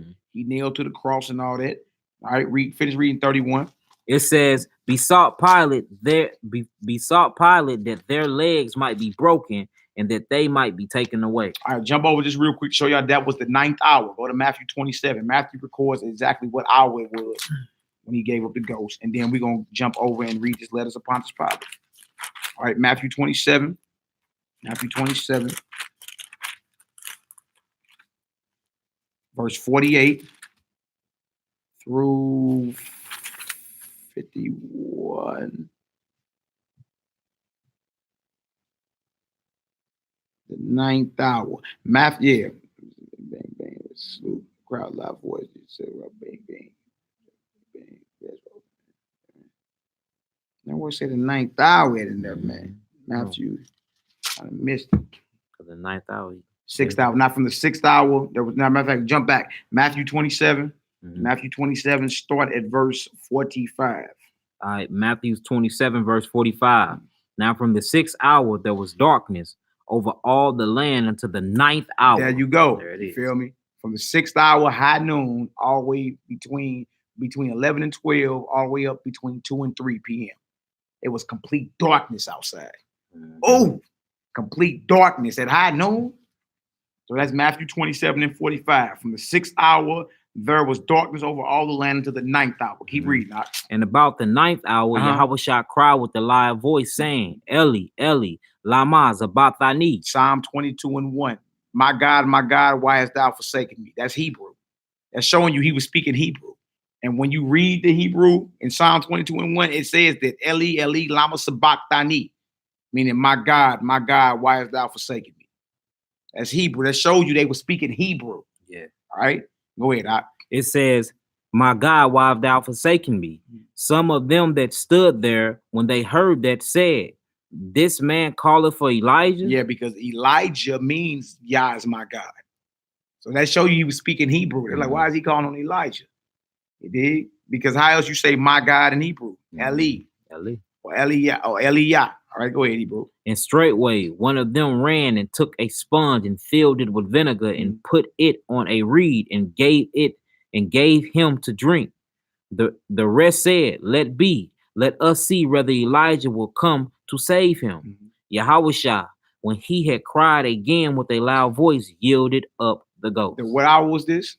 The 9th hour. Yeah, the 9th hour. Right? Between 6 a.m. and 7 a.m. Central Standard Time. That's why that's one of our prayer hours. The heavens received the Messiah's spirit. Also in Acts 3rd chapter, the man was healed at the 9th hour. The heavens were open. Yeah. All right, go ahead.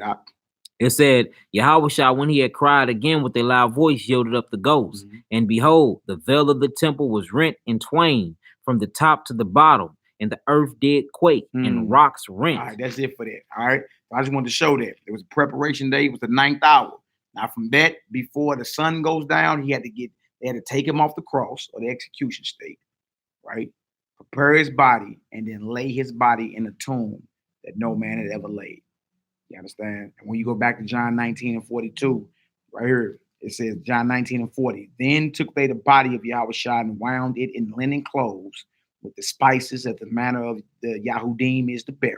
Now, in the place where he was crucified, there was a garden, and in the garden a new sepulchre wherein was never man yet laid. There laid they Yahushua, therefore, because of the Jews' preparation day for the sepulchre was nigh at hand. Walk at the door. All right. All right, so next we about to get into this right here. This right here is the letters of Pontius Pilate, written during his governorship of Judea to his friend Seneca in Rome. All right. And we about to read about the arrest of the Messiah. All right, Sister Shalom. Most I be with you. Be safe. All right, we about to read about the arrest of the Messiah, and we about to read about his crucifixion. All right. Trial and crucifixion. Man, this is major. All right. Page 161 is where we start. Y'all get some understanding so far? You can put a 7 up in the chat. Look at Jose grab popcorn. If y'all get some understanding, put a 7 up in the chat. All right. The assassination. All right, Shalom. The assassination, the political assassination of the revolutionary Messiah. All right. We're looking at this thing through a whole nother lens now. Through a whole nother lens, we looking at this thing. Our praises, our glory, our honor. And y'all look this book up. My Judah Moshe looked the book up early. It's $16 on Amazon. The Letters of Pontius Pilate. $16. All right. Page 161 is where we're going to start it.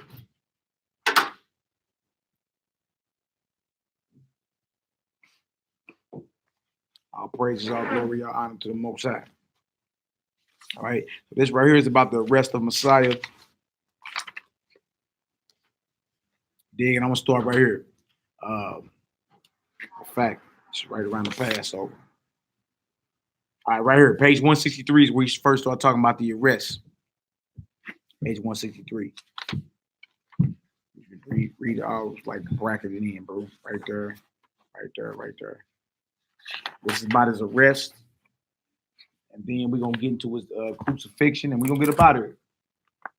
All right, all praises, all glory, all honor. Look at sis say, I'm excited to hear this. Yeah. Yeah, Tuvaya, may the Most High bless you. What you mean? Oh, no, she good. She good. She good. Yeah. Yeah, she all good. Hallelujah. Talia. All praise glory now to the Most High. All right, we're starting right here.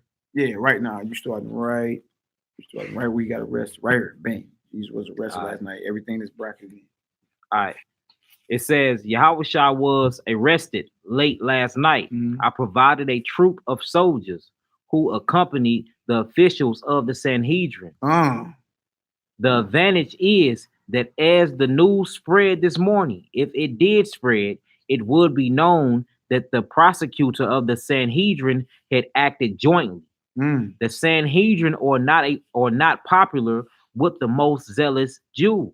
So the Sanhedrin, the courts, the judges, what I'm saying, they're not as popular with like the zealous Israelites, the RBG brothers or the revolutionary brothers who actually were putting Romans to death. They thought through the sword they could deliver, you understand, Israel, but that's not the case.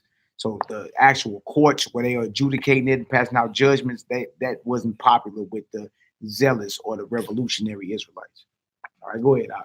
But the general impression would be that if all the authorities, Roman and Jewish, were acting together, this must be a troublesome fellow.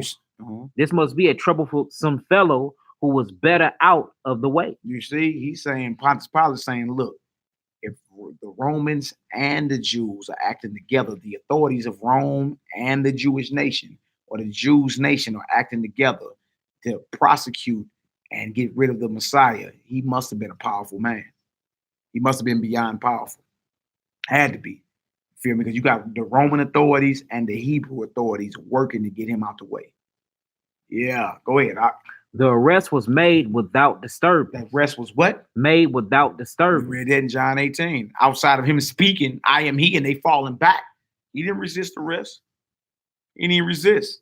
I'm he. If you're looking for me, let them go. All right, go ahead. Yahushua himself gave no trouble, and his followers ran at once. Didn't they? He said, all y'all should be offended at me tonight. Strike the shepherd, and the sheep shall scatter. Go ahead.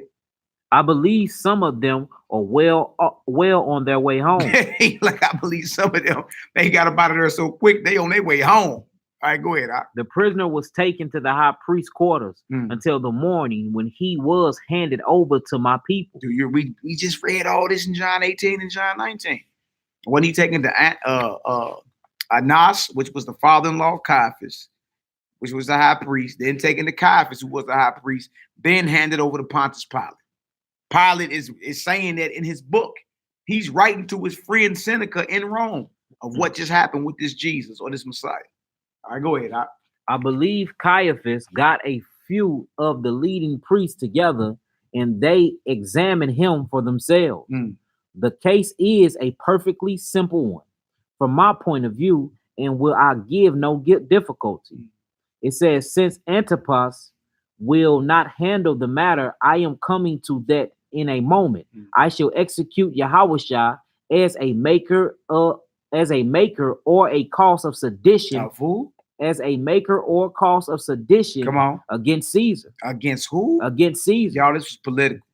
This was political. If he's being arrested and executed as someone that's into sedition, remember, sedition is someone who can speak and inspire revolution, who can inspire revolt. This is Pontius Pilate on words right here.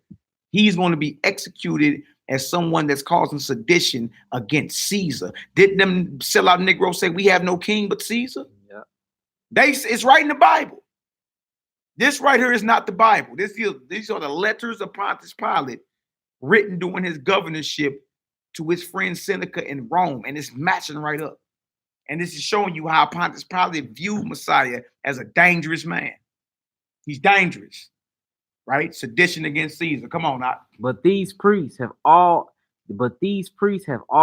to remember that sedition against Caesar is usually a merit in the eyes of the populace. Yeah. The populace. And of a good many Pharisees too. And they will want to make out a good case for themselves. They will insist, I suppose, on Yahweh's defense of the law, attacks on a ritual and outbreak in the temple. Oh, then we read about his outbreak in the temple. You understand? Then we read about that when he flipped the tables over, got at the money changers. That means even Pilate heard about that. You feel me? It wasn't just the Israelites that were in the temple that heard about that. Pilate heard about that. All right, go ahead. Probably they will say that he regarded himself as the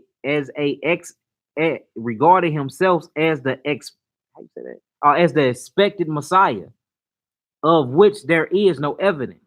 And the people with their mouths agape have no use for a Messiah who cannot keep himself out of the hands of the despised Romans. You say, so in other words, they feel that the Messiah would deliver them from the Romans, not get arrested and get crucified, right? In which he will. He will deliver us out of the hands of our enemies.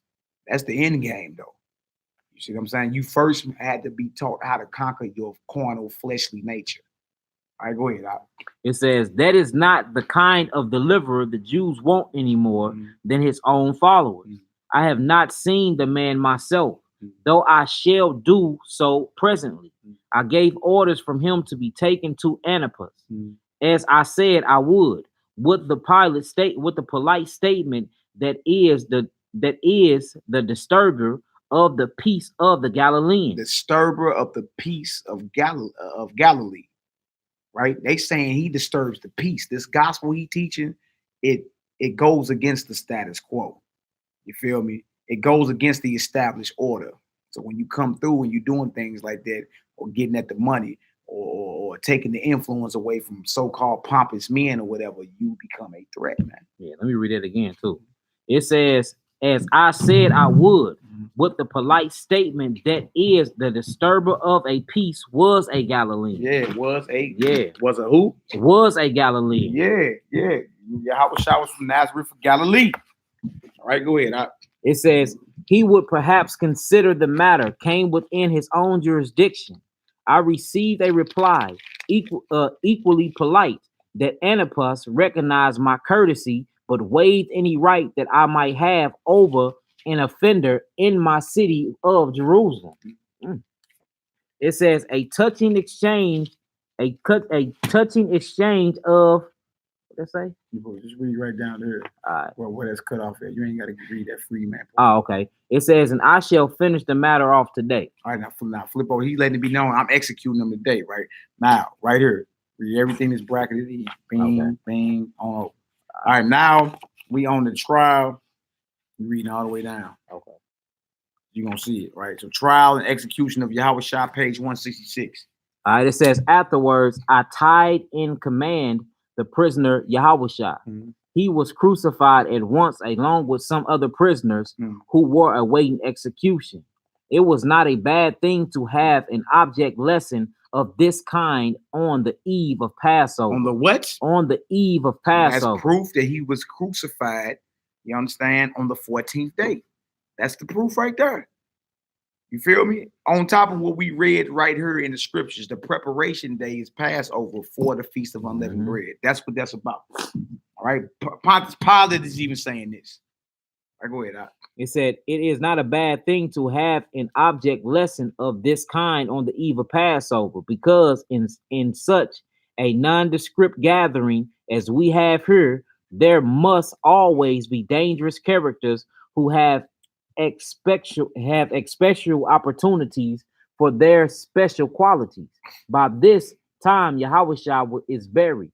It is their custom to bury an executed offender the same day, and besides, the Sabbath begins at sunset. That's it. You see, Uh-huh. the Sabbath begins when? At sunset. So for y'all be talking about the Sabbath don't start in the evening, but during the daylight hours. Even Pontius Pilate knew that. A Roman. Our customs and our law, the Sabbath always started at sundown. You understand? That's the truth. All right, go ahead. Has indeed already begun. The Sanhedrin asks permission to bury the body this afternoon. It suits them, having gotten Yahweh out of their way, to dispose. Haven't got who? Having gotten Yahweh Shah out of their way, to dispose of the whole matter before the Passover begins, and so to damp down the decision which might arise, especially after the inscription that I ordered to be attached to the prisoner. What was the inscription? Yahweh Shah, King of the Jews. And it was written in Hebrew, Greek, and in Latin. We read that. Did we read that? Pontius Pilate, what he's writing is lining right up with scripture. You're just seeing from his perspective and hearing from his mind the character and how he perceived the Messiah. Called him, I'm gonna execute him as committing sedition against Caesar. And someone that's in the sedition is someone that can speak and ignite the minds of the people to unite. Yeah, they did conquer themselves and then conquer their enemies, conquer their that lower self, that sin nature, that carnal flesh, and then conquer who? Your enemy. And they were afraid of that. All right, go ahead. It says, Passover decision scripture. It says, about which more presently the trial was short, but in due form and order. It said it was a quick trial. It wasn't all day. It wasn't drawn out. Right, quick and in due order. Shout out Shalom, Isaiah, Yasha Allah, my brother Karata Zaya, Yahoo. Shalom, okay. Come on, let's get it. It says Yahushua was accused of disturbing the peace. He was accused of what? Disturbing the peace. Yahushua was accused of disturbing the peace. Y'all see that? Sedition, rebel, revolutionary, sedition against Caesar, a disturber of the peace. They even called him a malefactor, didn't they? A criminal. Yeah, come on. Stirring up disaffection and claiming to be the king of the Jews. There was evidence both from our side and from that of the Jews, both from Galilee and from this city. Caiaphas, Annas, and the leading Sadducees were prominent, and so were some, but not all of the chief Pharisees. Some of the Pharisees would lend no assistance in convicting a rebel against Caesar. However much they desired his death as a rebel against themselves. You hear that? They desired his death as a rebel rouser. Rebel rouser against themselves. Ain't that deep? Rebel rouser. Rebel rouser. Well, the Messiah was a rebel rouser. That's deep. The Messiah was a revolutionary. That's deep. The Messiah was a troublemaker, according to those that had him locked up and arrested. I let you know we dealing with straight Pharisees. Yeah, rebel rousers. We dealing with straight Pharisees. What? Well, he was arrested for being a rebel, going against the established order that was out of order anyway. All right, go ahead. All right, it says, however, that did not help him. The priests had much to say of his attacks on their religion, but I cut them short of that. They cannot have it both ways. He's like, look, if it's about y'all own religious affairs, y'all deal with that. You understand? Go ahead. It says, if we are not allowed to interfere in their religion, they cannot appeal to us when their observations are attacked. As soon as the offense becomes how you say that? Political. As soon as the offense becomes political. He's like, look, if it's a religious thing, y'all do y'all thing. But as soon as it becomes political, the name of the class is the political assassination of the revolutionary Messiah. Ooh, it's a dagger right here, boy. Come on, I'll read that Look, again. hey, check this out. It says, let me read that on this last sentence. Wake up real quick. Y'all good, bro. It says they cannot have it both ways. Mm. If we are not allowed to interfere in their religion, they cannot appeal to us when their observation or attacked. Observances. I mean, when our observances are attacked, Right. as soon as the offense becomes political, directly or indirectly, then we take note of it. Oh, wait. So in other words, so the fact that Pilate was even involved shows it was political. Yeah. The Romans didn't even deal with it if it was religious. But as soon as it becomes political, we take note of it. Yeah. Come on, now. It says they may squabble about Yahweh like the Egyptian about Isis till they burst. But when a man brawls in the temple, intends to provoke the general explosion, the general explosion, and that concern us closely, the charge against Yahushua of disturbing the peace was proved to the hilt, and he could not deny it. So when he flipped them tables and got that money changer, this whole thing became political. That put an X on his back. When he went in the temple and he what they call attacked the temple, and he walked about that deal and didn't get arrested. You dig? This whole thing became beyond political. The Romans had to get involved in. It was already political. It's just the higher authority or the Romans had to get involved because he attacked the temple. He got at the money changers, flipped over tables, ran the auction about it there. That's when, guess what? An X was put on his back. The Romans had to get involved in.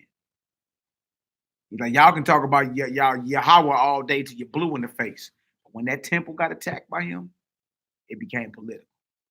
Come on, Ak, let's get it. I'm reading all this down or jumping. Yeah. Go ahead. Okay. Keep going.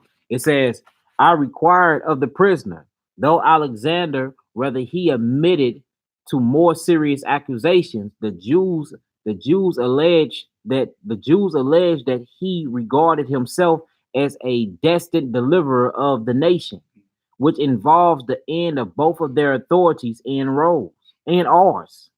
This would constitute a much more direct offense than that for which Antipas put John to death. They cited both the public utterances in which Yahushua had spoken of a new kingdom as being imminent. That stirred them. He talking about a new kingdom, a new temple, everything being imminent. These are Pontius Pilate words, y'all. Yeah, this is what they fear. As long as you under that Christian vibration, you not no threat. You just playing church. But as soon as you identify with the character of the revolutionary Messiah spoken of in this New Testament, you dig? And you take off the Christianity lens and read this from a Hebraic lens and understand the politics that were involved in it. Oh man, you get the understanding opens right up. Understanding it opens right up like, oh, wait. All right, go ahead. Shout out to my Ak Shebaniah Yehuda, fresh from Ashkelon, Israel. Shalom. Come on, let's get it. And also certain admissions about himself, which they said he had made to his own followers. This was, I suppose, the special evidence which Annas said that they intended to produce. I put the question to him. I asked him whether he considered himself to be the deliverer. So they say. He answered in how you say that word? He answered indicating the high priest and his neighbors with a crude gesture of contempt. I pointed out to him that he was accused also of representing himself as a king of the Jews. I asked him whether he considered himself to be that. He made the same answer. So you say. Oh, what we read in John 18? You asking me because you want to know, or you asking me because that's what you heard about me. Thou sayest, and for this reason was I born. Come on, Knock, let's get it. Meaning, I suppose that in neither case was there any in his own conduct or motives to support the accusation, but that he knew well enough that we meant in any case to fix the charge upon him. He realized that he was trapped and that there was no way of escape. But he was bold. Oh, But he was what? But he was bold. Messiah wasn't all weak and jumping at his court or at his judgment. He wasn't all like, he was bold in the face of Pilate. He wasn't shivering in the face of Pilate, knees knocking like a naked newborn. He wasn't doing none of that. He was bold. Come on now. It says, but he was bold and resolute and definite and defiant, almost insolent. Oh, and he was bold and defiant. Oh, this is a whole nother picture we get of the Messiah, ain't it? What? Yeah. A whole nother picture. You talking about a bold man accused of sedition. But when you slow it down and actually read it, you get that out of the scriptures. Yeah. You gotta slow down. Yeah. Come on now. It says, they are all alike. These Jews bitter, and they are yielding whether to us or to each other. Standing alone he might be, forsaken with the enemies on every side, who meant his death, with his own countrymen delivering him to the Roman executor. Facts. It says, but he was cool and determined, like the man who engineered and attempted on his life of a great Herod and suffered a great Herod and suffered the extremes of torture, sooner than yield an inch. A dangerous breed. It says, I condemned him to death. He say a dangerous breed. Yeah, called him that's a dangerous breed. A dangerous breed. You can't control it. Come on, Art. It says, I condemn him to death. I could, of course, do nothing else. All roads lead to that conclusion. Everything led to him condemning Yahweh Shah, man. All roads led to it. He couldn't get out of it. All right, go ahead, Art. Alexander, who has a cool and detached way of regarding his countrymen, insists that this man, so far from posing as Messiah or king, like most of the mischief makers during the last 30 years, did all that he could to prevent the stupid people from fastening that part on him. Alexander thinks that there was nothing that Yahushua sought to avoid, so as this, knowing that if such in conception of him spread abroad, it would deliver him into the hands and be fatal to our hands. It would deliver him into our hands and be fatal to his campaign. A hopeless campaign, if any case. You see what Pilate saying? Yeah. He's saying his movement was hopeless. Go ahead, Doc. Against the priesthood and its system. Alexander has talked to some of his followers and says that the preacher had unquestionably warned them often and in the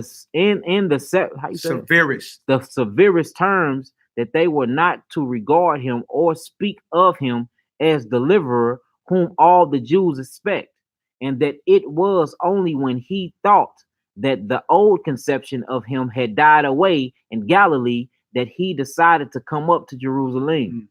It may be, but I am sure that if he was not a dangerous rebel yesterday, go ahead, he would have been tomorrow. See, Pilate was like, look, if he wasn't dangerous yesterday, tomorrow he will be. You feel me? In other words, they understood that this man had the power to unite the nation. This man had the power to get our people to love one another and thus conquer their lower fleshly self and then eventually their enemies. He like somebody speaking like that is too. He like in the movie Malcolm X, that white man said that's too much power for one black man to have. Yeah. It did. So Pilate's just basically saying the same thing. If he was not a danger yesterday, tomorrow he will be. Yeah. All right, go ahead. It says, for either he would have succeeded in his assault on the priesthood or he would not. If he had not, how long would a man of his temperament, so passionate, headstrong, and bold, have abstained from making the appeal to the patriotic feelings of these Jews? He called the Messiah headstrong. What else he called him? Boy? He called him headstrong, bold, passionate. Headstrong, bold, and passionate. Then it said he will appeal to the patriotic, meaning he was nationalistic. What is a patriot? Somebody that fights for his nation. Yeah. You see? Go ahead. So Pilate's saying he had to be killed before he got headstrong. I mean, before this whole sense of patriotism gained steam. You know what I'm saying? He had to be put down before that. Go ahead. Feelings of these Jews, which always meet with a quick response, even when made by men of much less powerful character than his. It says, you remember Procilius and Alexandrus, the description of the saints in Galilee, and supposing that he had conveyably made headway against the priests and all the murmuring of the temple rituals, how long would it have been before he turned upon Caesar and the sacrifices to Caesar and to Rome? He said, you see how he attacked the temple? It just was a matter of time before he attacked Caesar and attacked Rome. It was just a matter of time. That's why he said if he was not a threat yesterday, tomorrow he will be. Somebody that powerful, eventually Caesar will get attacked. Rome will get attacked. The sacrifices to Caesar will be attacked. Yeah, revolutionary, man. That's what they fear, the rise of the Black Messiah, man. They fear that. J. Edgar Hoover told you there would never be another Black Messiah unless we give him to the people. Yeah. You see what I'm saying? This is what they fear. All right, go ahead. It says, would he have respected the coat of Divus Augustus? No. Do you suppose? No. But long before we had to consider that eventuality, we should have had to intervene with force between their contending Intervene. fictions. Does it intervene or intervene? It says intervene. Yeah, we would have to intervene before he started attacking Rome and Caesar. You know what I'm saying? And disrespecting all the Roman gods or whatever. We had to intervene. You had got to intervene before that. All right, go ahead. It says, why, as it is, they are almost in a state of suppressed civil war. Oh, you see, there was civil war amongst them. Remember, the Messiah said, if this was my kingdom, my servants would fight. I should not be delivered to the Jews. What Jews? The Sanhedrin. Messiah saying, look, if this was my kingdom, I wouldn't even got arrested. Go ahead. It says, ready to fly at each other's throat. Give them a bad governor, a governor even half as bad as they say that I am. And the feud between those who tolerate us and those who despise the tolerators will break into open war. This is an unfruitful soil. This is an unfruitful soil in all respects but one. The seeds of the disorder will grow if you only scratch the soil. My policy is to destroy them the moment they sprout. See, so Pilate, the whole thing was, hey man, cut this off before it gains steam. Yeah. Cut it off before it gains steam. You almost done, bro. Go ahead. It says, but I had forgotten. Allow me one word about this inscription announcing the offense of Yahushua. It was King of the Jews, set up over the cross. The Pharisees were, how you say that word? Indignant. The Pharisees were indignant. Very angry because he was crucified King of the Jews. Indignant. Go ahead. They themselves want a king of the Jews. It would give them the greatest pleasure to see Caesar overthrown tomorrow and a Jewish king installed. Yeah, the Pharisees, come on now, be real. You'd rather see Rome overthrown when the end game is for us not to be ruled by our oppressors, right?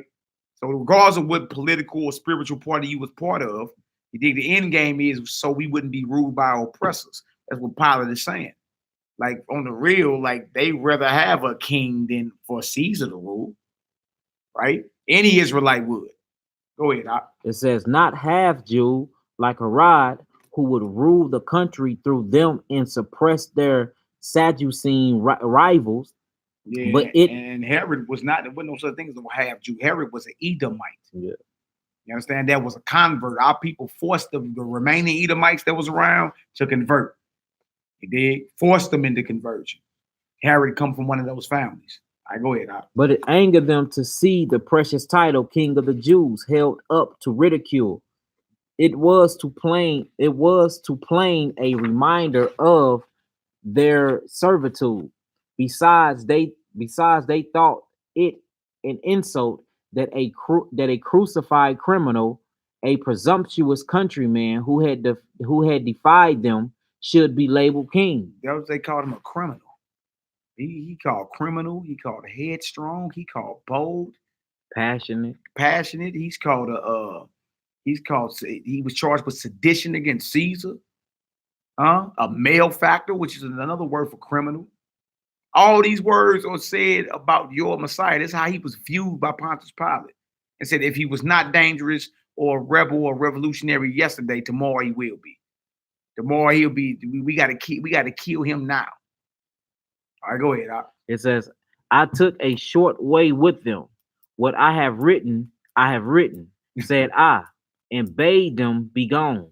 I knew their breed. I knew the breed from the moment that this Yahushua set up his individual judgment against theirs. They meant to have his life.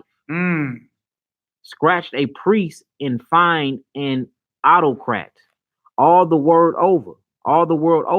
If a man say that he will use his own intelligence about things divine, the priests prick up their ears and feel their knives. That's deep. If he goes further and tell his fellow man that they also are entitled to use their own intelligence, off with his head and their end of it. I ran on also, my dear Cynthia. The subject carries me away. I must apologize to you again. I am afraid that even you will find this subject tedious. For after all, what does it matter? One Jew more or less. I wish I could find a substitute for Addachius. You hear what Pilate saying? What does it matter? One Jew more or less. Like the Romans were our enemies, man. They didn't care. You dig? But notice the picture that was painted. The Messiah was a threat and he was dangerous, not only to the established order that the Romans had placed through the Sanhedrin, but to Roman Caesar itself. Yeah. And then that's why the Annals of Imperial Rome, I got over there at the end of the table, is another book I got where it bring up Pontius Pilate. You dig? And it goes into how the Messiah was crucified under Pontius Pilate, and after he died, they could not find his body. You dig? So, you know what you done with that? Yeah, that's the end. All right, so I pray that y'all got some understanding, like my ox say, some understanding and overstanding. Yeah. And my bad, family, for the reading. Looks literally not sleeping have caught up with your brother. I'm finna go to sleep, man. Bro, so you better go to sleep. Yeah, but you know what I'm saying? And it lets you know that the Messiah was revolutionary, man. His whole thing was about gathering the people. If you're not gathering, you're scattering. If you're not for me, you against me. You see what I'm saying? And that's what it was about. It was about healing the nation, getting the brothers and sisters together. Yeah. It did. And what we saw today was that his assassination was political. It really was. It was political. You dig? And him and his followers shook the world to its very foundation. Those that have turned the world upside down have come. Yeah. You dig? Though these men being Jews do teach things that are not unlawful, that are unlawful for us to observe or to receive, being Romans. They exceedingly trouble our city. The gospel is revolutionary, you mean? Yeah, and they've been trying. And if you peep the Sanhedrin and the high priest, been trying to hit the Messiah, but Pontius Pilate didn't call for his head until he messed up the temple, because the temple was the thriving heartbeat, and that's where all the money exchange was going down with Caesar's money. So when he started messing with that temple, he messed with everybody's income. Yeah. And that's when the Romans called for his death. Yeah. But the high priest Ben was looking for his head on the spiritual level. They like, hold on, he coming in saying you know what I'm saying? He's saying he the son of God, he this, he that. So it was already taken away from their following. But when he messed with that temple, that's when the political assassination went forth, because he messed with everything. That's right. That's right. So I pray y'all got some understanding. It'll be re-uploaded shortly on YouTube. Y'all go back through it, take notes. Again, political assassination of the revolutionary Messiah, right? And that's what this was about. And notice he was crucified or killed on the 14th of Abib, which is Passover, preparation for the Feast of Unleavened Bread. Even Pilate said it on the eve of Passover, right? So as we're going into Passover, how about we take in consideration our master was murdered 2,000 years ago? If we was living 2,000 years ago, we'd be days out from his murder, right? And if that's the case, and all hell poured out on us as followers, and if that's the case, what the hell you arguing about at home for? Or arguing amongst your brothers, or arguing amongst your sisters? Man, this is a serious time. Take it serious, because if you eat it unworthily, you won't be discerning the Lord's death, the master's death. He would put the death on Passover. How about we remember that and keep ourselves humble and hold ourselves down, man? Because if you eat unworthy, you be eating damnation into yourself. All right. So we're gonna pray on out, y'all. You feel me? Aki say he gotta go get him some sleep. Man, You know what I'm saying? I ain't gonna, bro. We've been going. So I don't see how you got energy, bro. I ain't gonna be stuck. It's out, man. Bro. It's all good. Got to keep it going. Matter of fact, I need my charger real quick. Y'all hold on. Let me get my charger. I got it on phone. Oh, you got I got it right here for you. All praises, all glory, all honor to the Most High. Yeah, man, I'm just out. You know, Yeah. I'm ready to get to Israel and Get all that, for some hey. feast days and all that, bro. And the prayer hours don't let you get sleep anyway. Nah, these prayer hours, boy, you ain't finna sleep. We be going every day. I ain't Yeah. complaining, but it's like, bro, I feel my body shut down, bro. It's time to get some sleep for you, bro. It's all good. All right, y'all repeat after me. Abinu. Shabbat Shemayim. Yikade. Shimka. Tabo. Malkuteka. Yeyase. Ratzonka. Kabashemayim. Cain. Baaret. Etlakim. Kukenu. Tanglanu. Hayon. Uslaklanu. All. Kataenu. Kamo. Shelsukin. Gam. Anaknu.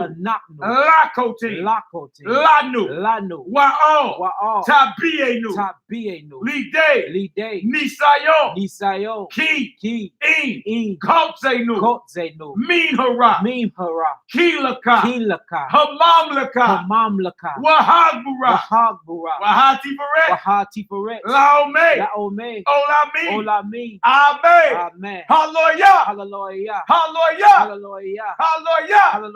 Praise the mighty Yah. Long live the King of Kings, man. All right, y'all. To the next time, let me check this comment board real quick. To the next time, y'all willing, we right back up tomorrow evening, and then Friday evening, y'all willing, we kick off the Passover here in the STL. So we'll be live doing that too.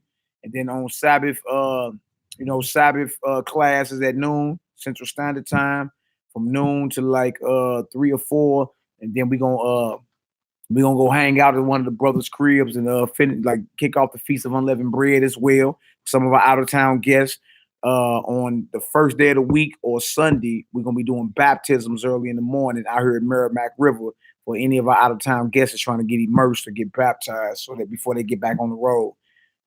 Hebrew class that day at 12. I'll probably sleep after Hebrew class. I ain't gonna be able to sleep until then. We gotta get through. I'm so out, man. We gotta get through this. You dig? I'm just out. So all praises, all glory, all honor. I pray you all were edified, and I pray the Most High is glorified. And again, political assassination of the revolutionary Messiah. Our Messiah was a revolutionary, man, and he was viewed as a threat by the powers that be, the established order. You feel me? And ain't nothing wrong with that. If you stand on his words, you're gonna be that. Only the PC Hebrews are not threats. The PC means politically correct. Those that try to compromise the word, tap dance around the word to make everybody feel, to make all viewpoints and everybody's feelings matter. They don't matter. It only matter what thus saith the word, man. You feel me? The Messiah was like that. His disciples were like that. All the prophets was like that. Hell, we even read about Paul today, Shaul. You understand? And how he had to shoot straight. He couldn't be politically correct. And he was a threat. You feel me? So it ain't just Mashiach, all those that follow him in that same spirit. And all these men had the Holy Spirit. All these men had the Ruach HaKodesh, and they were revolutionaries. They were not these niggas today playing church, man. These men are playing church. You dig? So that's how we know they don't have the set apart spirit. So until the next time, y'all, we love y'all for all y'all prayers and y'all support. Y'all support is how we keep this thing going around here, man. So all praises, all glory, all honor to the Most High, the only creator and possessor of all things. Long live his anointed son, the revolutionary Messiah in the hearts and minds of the faithful elect. Hey, strap up and back up, y'all. Yes, sir.